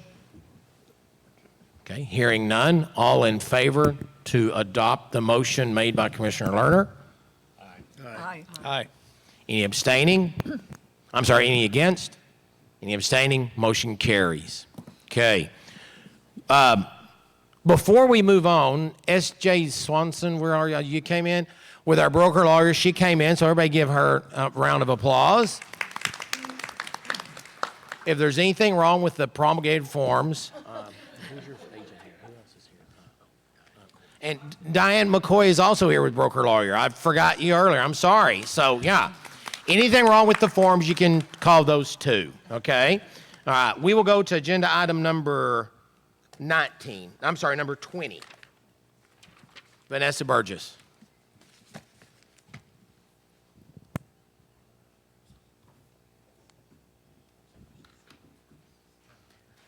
Vanessa Burgess, General Counsel for the record, and I'll be up here for a little bit, actually.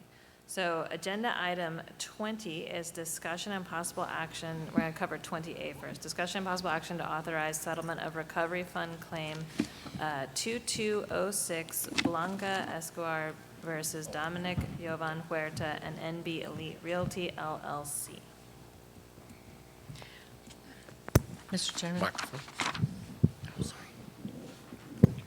Mr. Chairman. Sorry. There you go. I move the commission authorize the settlement payment of $29,289 in actual damages, plus $339 in court costs, $14,134 in attorney fees, and 5% pre- and post-judgment interest. Second. Motion made by Commissioner Harvey Lowe. Second, Commissioner Lerner. Any discussion? Commissioner Woodruff. Yes, I just want to mention that this was actually an incident where we had a revocation, was in February? Of 22, February. February of 22. And so this was the damaged party by that, by the action of the licensee that has gone through the system and is now being compensated for that action out of the recovery fund. So I think that's appropriate. Any other discussion? All in favor? Aye. Any opposed? Any abstaining? Motion carries. We will go to agenda item 20B, and I would seek a motion to pass this while some more work is being done. Motion to table, Mr. Chairman. I have a motion to table by Commissioner Pena, second by Commissioner Russell. Any discussion? All in favor? Aye. Any opposed? Any abstaining? Motion carries. We will now go to agenda item number 21. Agenda item 21 is a report regarding denial of recovery fund claim RF 22008, Mara Ninley Kaufman Homes LLC versus Roundup Realty LLC and Stephanie Hardy. The commission has delegated to staff the authority to deny recovery fund claims under certain circumstances as outlined in policy. This policy also requires staff to provide a report on these denials. In your materials that I sent under separate cover, the details related to the denial of this claim were laid out. It essentially tied back to this being an instance where it was not brokerage activity under Chapter 1101. If you have any questions or need anything, I'm available to answer them. Entertain a motion. Oh, you don't need a motion. I'm sorry. Very good. All right, let's move to agenda item number 22. Okay. Agenda item number 22 is discussion and possible action to adopt amendments to 22 TAC Chapter 537 as follows. So we've got 537.1 definitions, which is new and includes that definition of informational items that you're seeing already in the contract forms. We've also got changes to 537.11, use of standard contract forms, and the language in there relates to the unauthorized practice of law. The comments are detailed in your materials. As I mentioned before in my report, these had previously been proposed with language impacting brokerage drafted, or attorney drafted forms for brokerages, and the unauthorized practice of law working group worked through that. There was a reproposal, and the group recommends adoption of these rules. And I'm available for any questions. Any questions? Look for a motion. Motion to approve. Motion made by Commissioner Woodruff, second. Second. Commissioner Russell. Any discussion? All in favor? Aye. Any opposed? Any abstaining? Motion carries. Agenda. I'm sorry, I messed that up, and I can hear Amber in my head right now. So I would like to fix what I did, which is that I did not actually give you the staff recommendation. I gave you the UPL recommendation. So I apologize. So the staff recommendation is to authorize staff on behalf of the commission to submit for adoption the amendments to 537.1 as published and 537.11 as presented to the Texas Register, along with any technical or non-substantive changes required for adoption. I will entertain a motion. Motion made by Commissioner Woodruff. Yes. Motion to approve. Second. Second. Commissioner Hargraves. All in favor? Aye. All opposed? Any abstaining? Motion passes again. I can never let down Amber. That's my rule. Okay, agenda item number 23 is discussion and possible action to adopt amendments to 22 TAC Chapter 535 as follows. We've got changes to 535.2, broker responsibility, and we've got changes related to 535.157, or I'm sorry, it's a new rule, 535.157, which is obligation to respond timely. I'm actually going to go through this in a little bit more detail because there was a lot of discussion at the broker responsibility working group about this, especially as it related to real estate transactions. So the amendments were published in the March 3rd issue. The amendments to 535.2 contain two types of changes. Those changes made as a result of the Commission's quadrennial rule review, and then also those changes that were recommended by the Commission-appointed Broker Responsibility Working Group. I'll highlight one change related to quadrennial rule review, which is there's a change to subsection E of 535.2 to clarify who may notify the commission at the end of delegated supervision in a situation that the delegated supervisor is or later becomes a broker. And then I will also highlight the changes recommended by the Broker Responsibility Working Group. The first change is found in I-5. It increases the minimum number of times that a sales agent who performs a type of real estate brokerage activity must receive coaching or assistance from a competent, experienced license holder, and that part's important, that it comes from a competent and experienced license holder, from 1 time to 3 times. The second change is found in 535.2J, and this is important. The change there modifies the language of that subsection to accommodate for new Rule 535.157.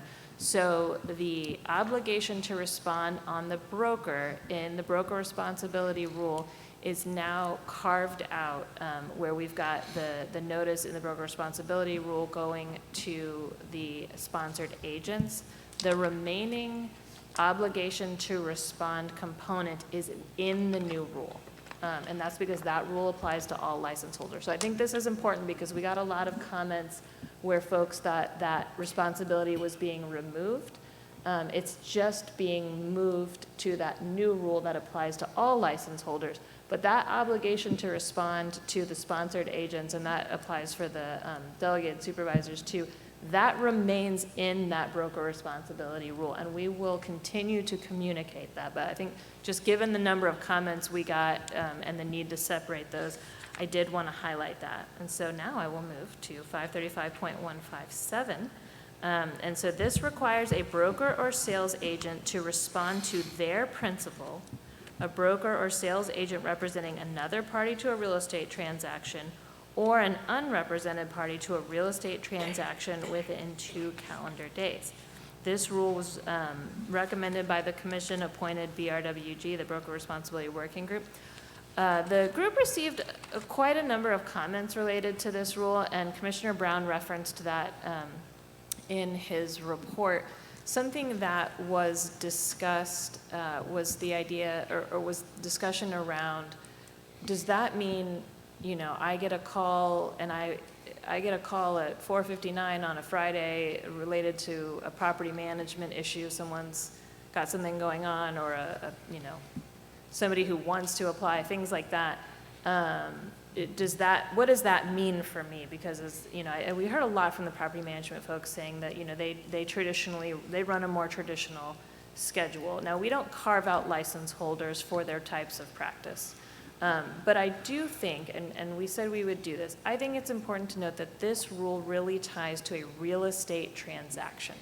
So it is not, you know, anytime someone gets a call that they are required to respond within 2 days under this rule.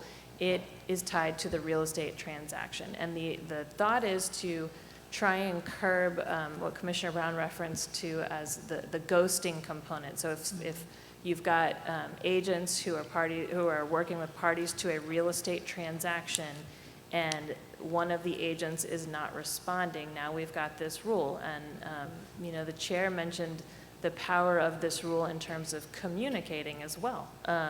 That, you know, did you know that TREC has a rule that specifically addresses somebody not responding when they are in the middle of a real estate transaction? And we think of transaction as, you know, essentially offer to close. I will note, though, on some of those comments that we had, you know, if you're in the property management world and someone has reported a leak and all of these other things that are happening, that there is still a timeliness component to that. It's just that enforcement goes a different route, and that's a negligence standard. So I hope that clarifies, because I know there was a lot of concern, and I'm looking at you, Robin. But I want to be mindful of that, and so something that we're thinking about doing here is really communicating, really dissecting that rule. I've already dissected it for the new Legal 1, Legal 2, but I think the commission can really push that out. But if you look at that language, it talks about principals, it talks about parties to a transaction, and that was really the intent behind it. So the staff recommendation is to authorize staff on behalf of the commission to submit for adoption the amendments to 22 TAC 535.2 and new 535.157 as published to the Texas Register, along with any technical or non-substantive changes required for adoption. I move to approve staff's recommendation. Second. Motion made by Commissioner Lerner, second by Commissioner Woodruff. Any discussion? All in favor? Aye. Any opposed? Any abstaining? Motion carries. Agenda item number 24. 24? Sorry. This is another big one. So this is discussion, possible action to adopt amendments to 22 TAC Chapter 535. It's all 535. It's 54, 55, 56, 91, 93, 101, 132, and 216, which is actually an inspector one. So the amendments, we've pulled these out for a reason, because all of these amendments are related to eliminating what we refer to as the look-back period. This was a commission initiative established back in November of, I'm going to say 21, but time is hard for me.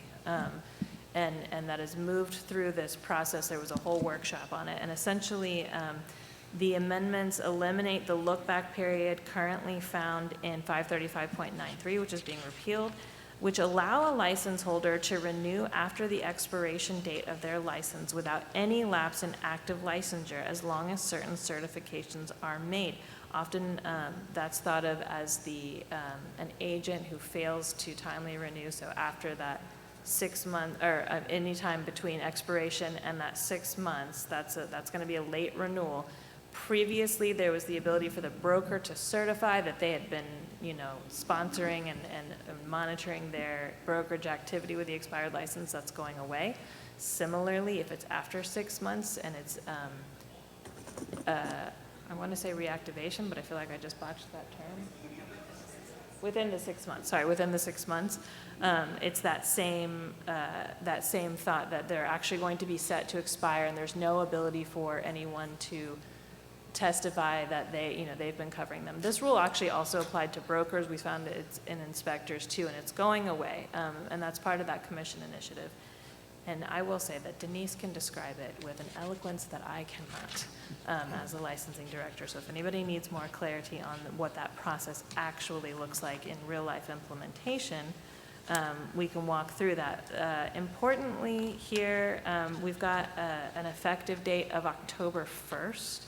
And the reason for that is giving, on these rule changes specifically, is to give the runway to notify license holders that this is a change that's coming. And because we notify folks 90 days in advance, we'll start doing this in June. We'll start communicating it. I think this is one that will require quite a bit of communication on our end, but I know the commission pointed to the consumer protection component of it, of if your license expires, it expires. And so this is the fruits of that labor. So the staff recommendation, and then, so that's the expire process. There's a lot tied into these rules. There's additionally some recommendations in here that are related to a change recommended by the Education Standards Advisory Committee, which Jen detailed earlier. So it's the changes that are tied to the real estate brokerage course becoming a mandatory part of that first 2 years of renewal. The change to the rule is actually here, so that will also have a 10/1 effective date. And then additionally, the change to 216 eliminates the look back for the inspectors. The remainder of the changes are just updates to terminology, consistency. Comments were received, ESAC discussed them. One of the comments was highlighted earlier by Commissioner Lerner about the, having to take that brokerage course twice, and the discussion, I think Jen captured it very well. That was the discussion, is that perspective of doing it as a newly licensed agent versus someone who is applying for that broker's license.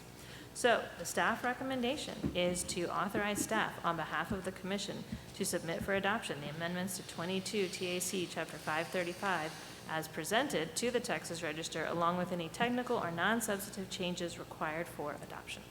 I move that we accept staff's recommendation.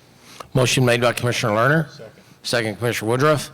Any discussion? Can I ask a quick question? Yes, Commissioner Lerner. Is there any way to add the inactive date to the website?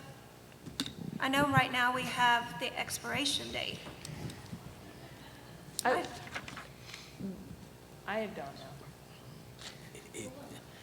Yeah, I think that's right. I think we can look at that because as I understand it, and Tom, I know you were getting out, so you could explain it, but there's two, under the current system, there's like two boxes, right? Inactive and expired. It'll show as expired. It'll show as expired. The question I have is what inactive date they're expired. I think they're set to inactive at their expiration date. So, this is part of the implementation. I think we can figure it out. And that's why we've got that, we've got the runway for that. And there's also a little bit of juggling between putting it into this system and then making sure it's perfect within the new system. So, we can answer that question. I cannot answer it up here today. Will it show up in the license history? Yes. Expired and then active. So if you do click on the license history, will it show up there maybe? Yeah, the changes that came out of the commission initiative will allow us, when we're preparing an active and an active license history, it will show that gap between the expiration date and the date that they renewed as an inactive period. And then once that late renewal got issued and they requested sponsorship, then it would show active from that date forward, instead of doing what we call looking back and going all the way back to the previous expiration date.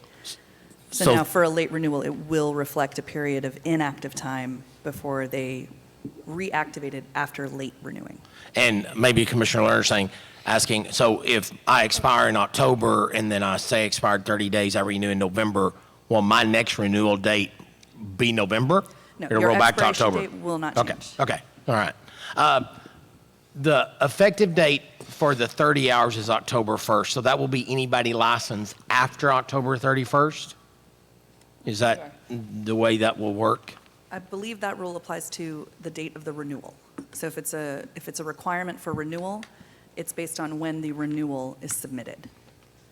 Okay, so if I'm renewing for the first time and I have my 90 hours now, will I need to get, or renewing in November, will I need to get that 30 hours in addition? Yes.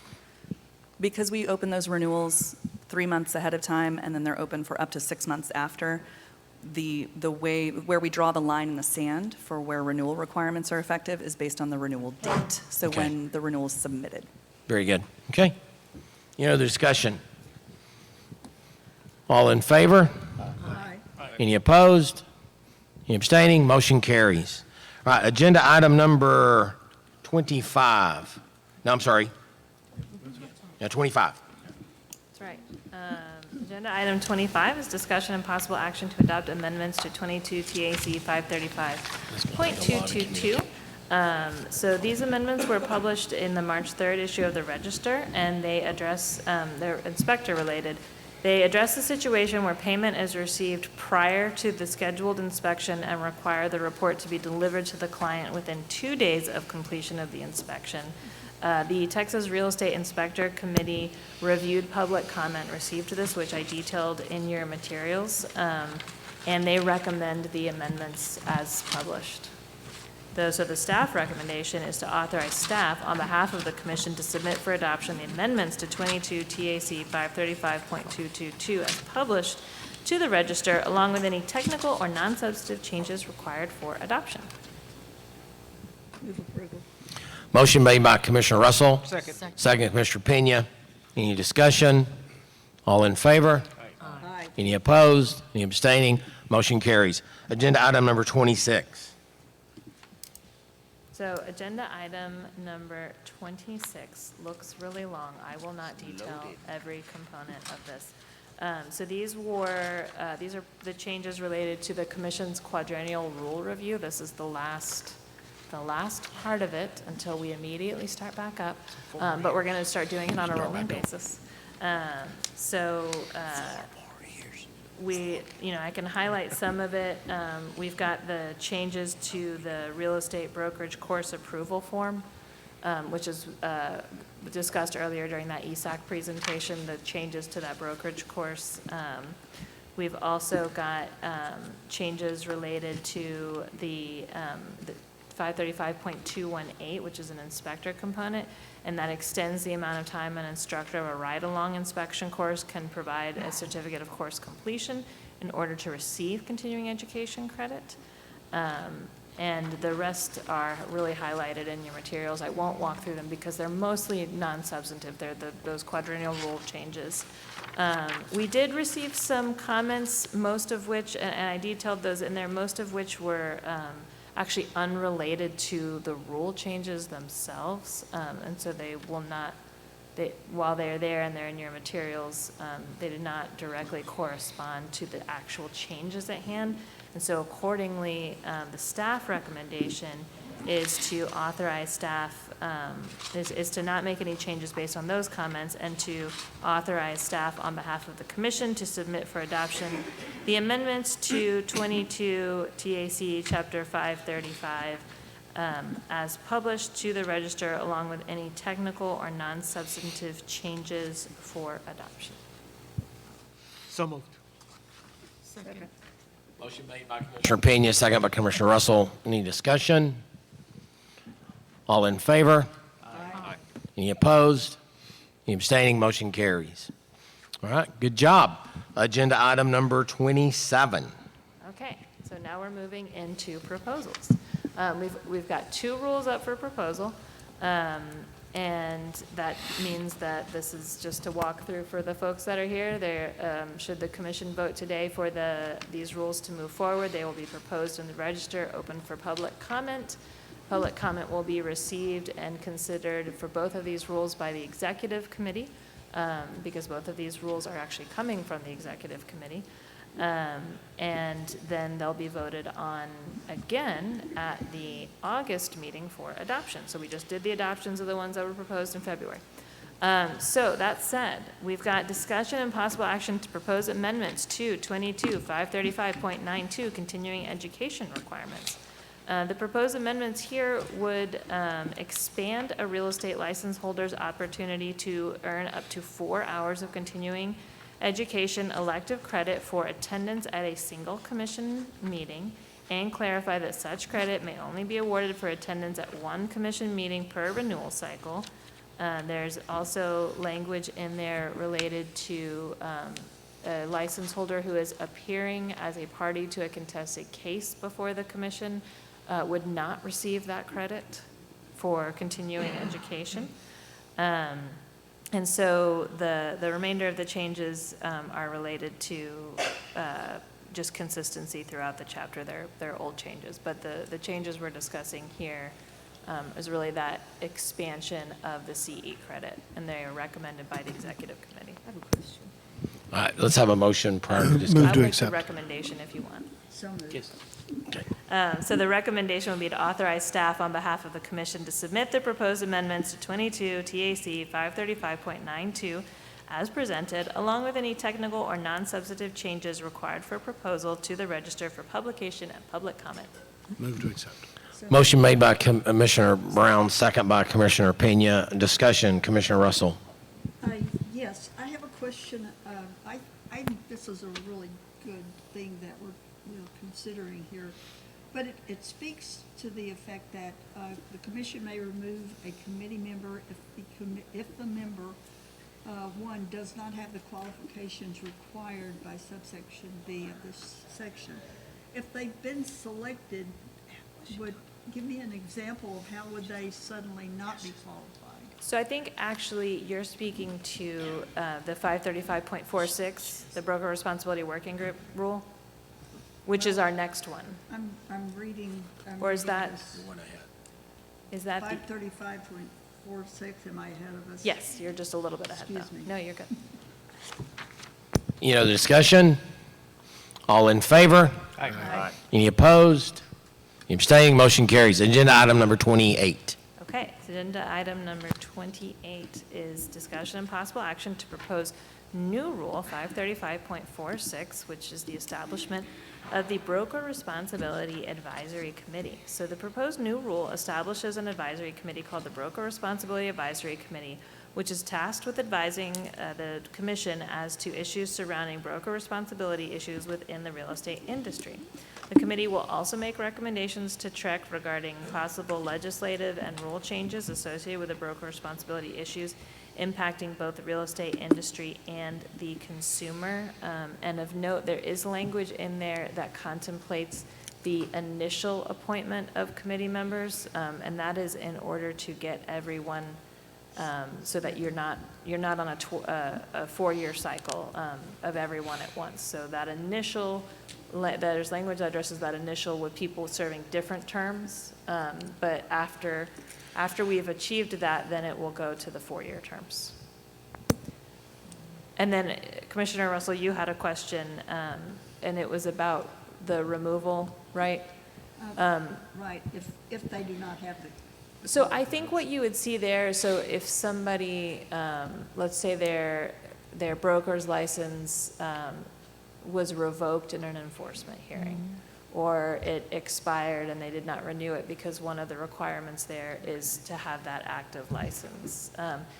I think you're right, I think you're right in what you're saying in terms of, well, if we selected them, didn't we vet them to make sure that they met their requirements? And the answer to that is yes.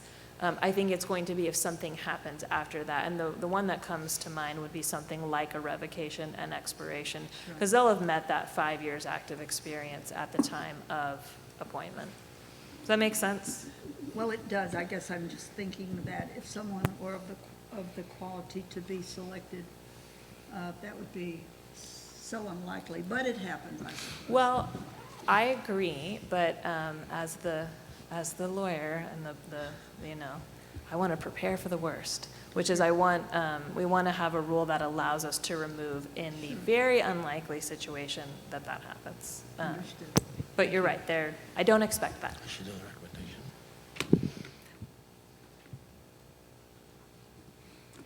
Okay, ready for a motion? I'll entertain, did we do recommendation? Right. No, I think so. All right. I need a motion to adopt. So moved by Commissioner Woodruff. Do I have a second? Second. Commissioner Russell, any discussion? Y'all, this is a good change. I mean, we have 3 people on this commission that I know of served as chairman of Broker Responsibility Working Group, and we need some continuity, and this is going to give it, y'all. This is going to be, I think, the true game changer in broker responsibility, truly do. I think it's just going to be an awesome change. Commissioner Lerner? When will this go in effect, and then how are we going to select? Right, so the timing on this is strategic. So we're proposing in May. It will be adopted theoretically, it'll be adopted in August, which will allow for a selection committee to make appointments the term will begin January 1st of '24. And so I will say that selection committee process will go a little bit differently just because of the timing of the rules, so we will have to look at that in terms of how it actually plays out, but it should be all in place in order to get the new group going January 1st.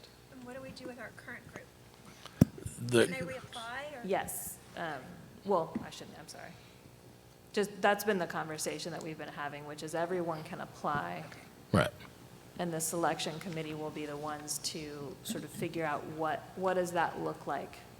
Especially with those staggered terms, that was a conversation that also happened because you've got separate staggered terms, where does somebody who's been on that committee for 3 years now, where could they plug in a way that's beneficial to the entire group? So it's not all new, but maybe it is all new. That's what the selection committee can look at. Commissioner Russell? Whenever this group was put together, I believe Jan Fike Miller, myself, and isn't it you, Jason, that served on? think so. On the selection committee, and there was such interest. I believe we had 80-something members, so there was a lot of interest in that, and it was, I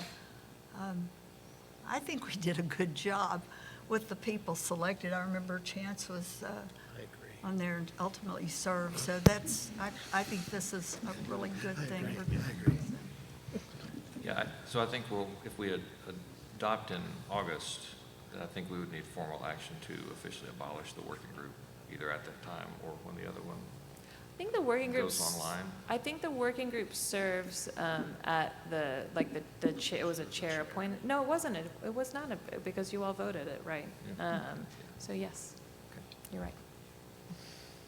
Okay, any other comments? All right, all in favor? Aye. Any opposed?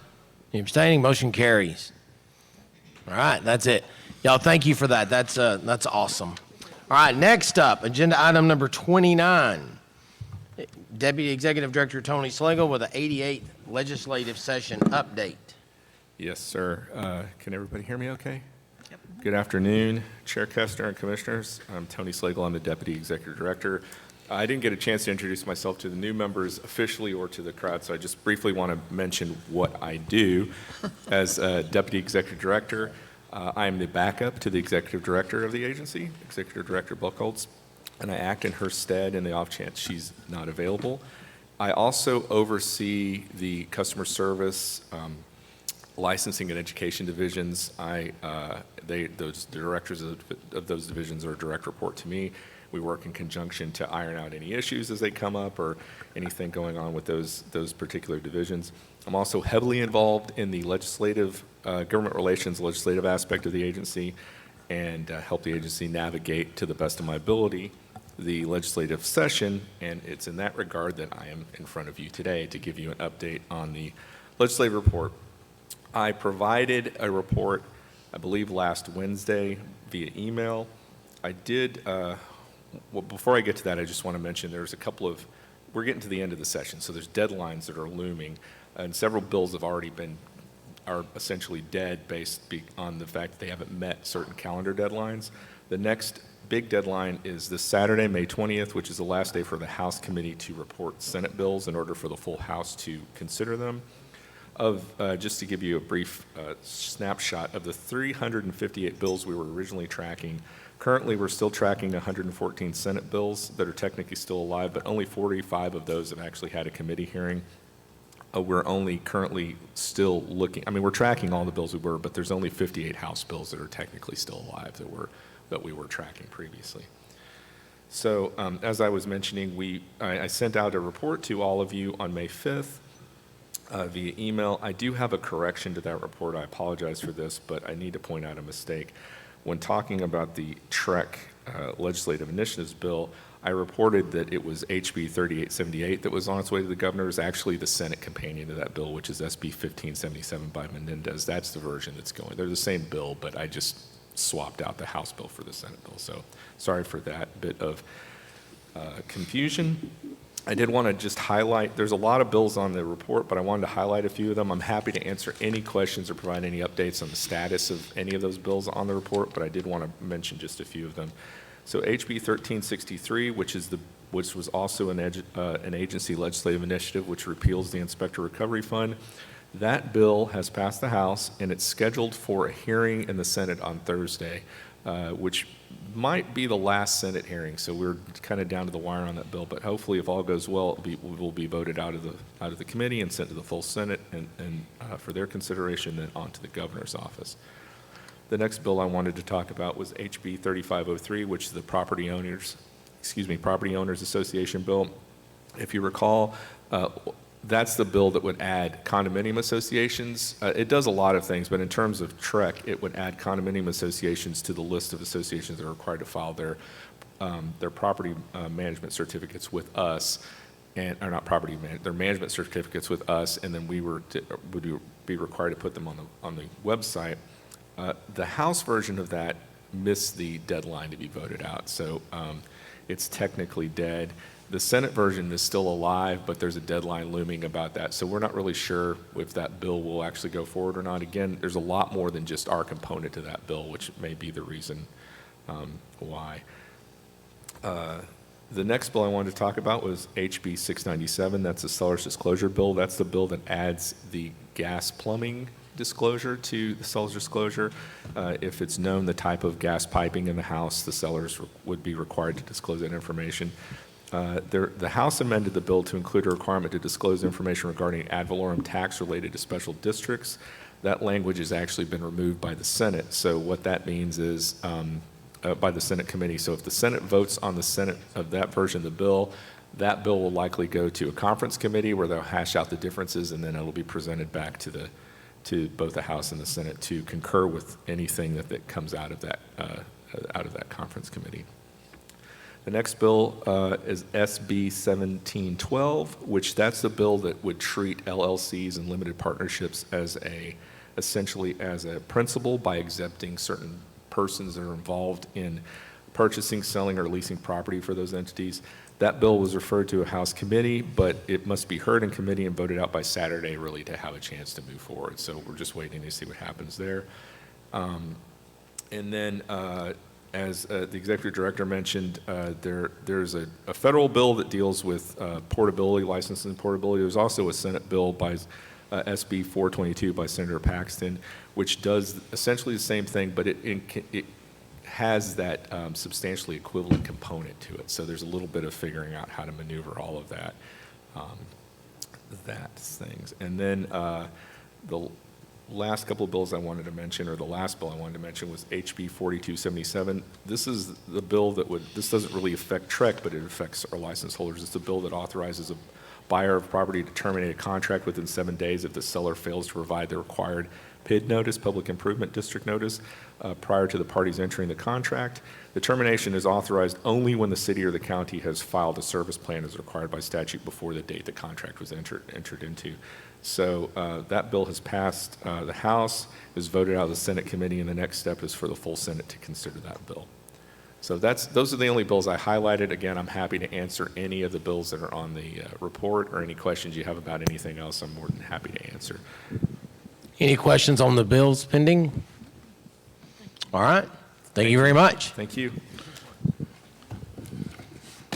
Agenda item number 30, 2024 budget. Good afternoon.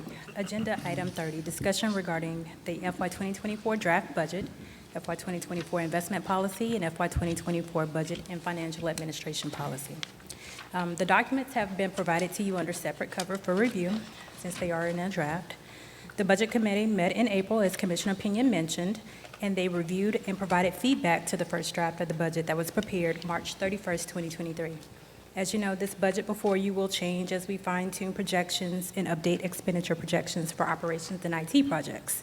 As such, no motion to approve is required today, and this is only an opportunity for staff to inform the Commission that we are in the process of drafting our annual budget and will continue to work with the Budget Committee on the final draft. As you look through the draft, you will notice a line item for the statutorily required payment to the General Revenue Reserve. This is a new addition to our budget documents. You will also see that our revenue projections are conservative and based on a 3-year average for all of the fee types that we collect. Our expenditure projections currently account for an increase in 2 FTEs, as well as a 3% performance-based merit and a 2% across-the-board increase for all employees. As a result of this increase, there's also going to be an increase in other personnel costs, such as benefits for the employees. The RAMP contract has been awarded, and the costs for this deliverable-based contract are included in the capital expenditure category. Also, as a result of adding the new reserve to the FY 2024 budget, the FY 2024 budget and financial administration policy was updated to reflect the creation of that reserve and its purpose. There's been no change to the investment policy, and that is also included as a part of the annual review in accordance with the Public Funds Investment Act. We're making great strides, fine-tuning projections, and we'll work with the Budget Committee over the summer to develop the second draft of the 2024 budget to present to the full commission for approval at the August meeting. If there are no questions, this concludes my presentation of Agenda Item 30 regarding the 2024 draft budget. Any questions? I have one. I know we're really watching the renewal percentages Yes, sir. to establish this. Are we also in communications with some of the providers in the initial, or are their classes staying full? I mean, can we get some kind of view on that? Jennifer. That might be for Jennifer. I can speak informally to that question. I can tell you that we do, as I mentioned earlier in my report, we're seeing a really significant rise in number of education providers and the courses that are available to offer.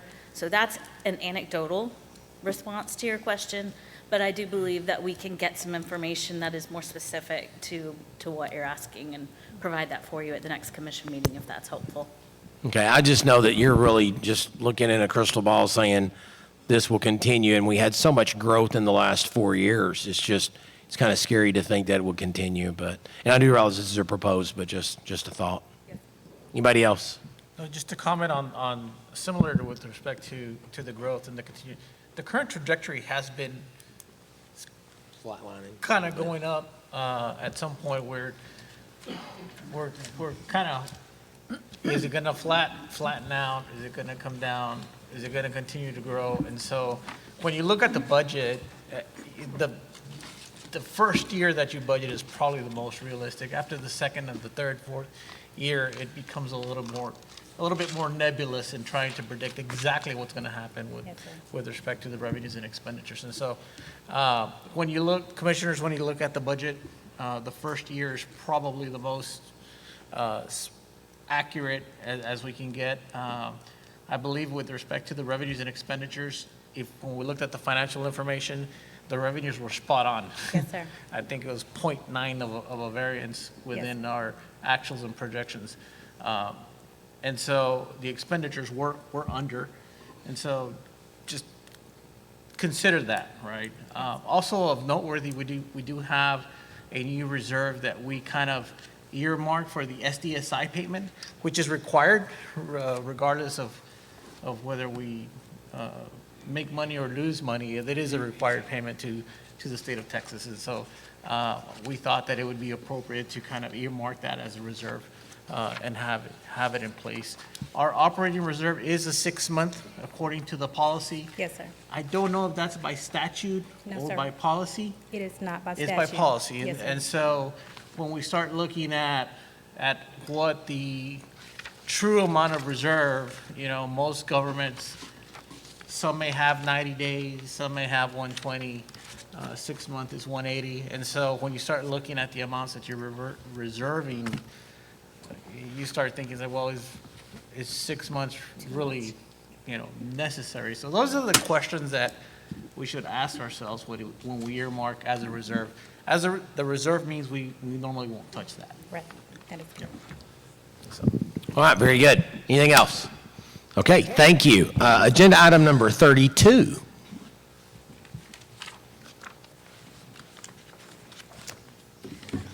All right, good afternoon again. Jennifer Wheeler, Director of Education and Examinations, for the record. Agenda item number 32 is discussion and possible action to approve the 2023-2024 Inspector Legal and Ethics and Standards of Practice course content. This was sent to you under separate cover. Before I make my recommendation, I'd like to acknowledge the writing group who worked diligently to develop these new text materials. Other than TREC staff, the subject matter experts who served on this effort include Lee Warren, I'm sorry, I know, I did that. He's right here. Lee Warren, Mike Morgan, Stephen Reinhardt, and Tom Langley. We appreciate each of you for your valuable contribution to this project.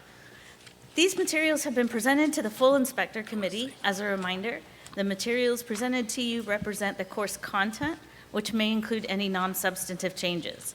The agency's curriculum developer, along with staff, will develop and make available the PowerPoint to accompany the course materials and format the content into a professional text manual. With that said, staff recommends approval of the course materials as presented with any technical or non-substantive changes, and I'm happy to answer any questions.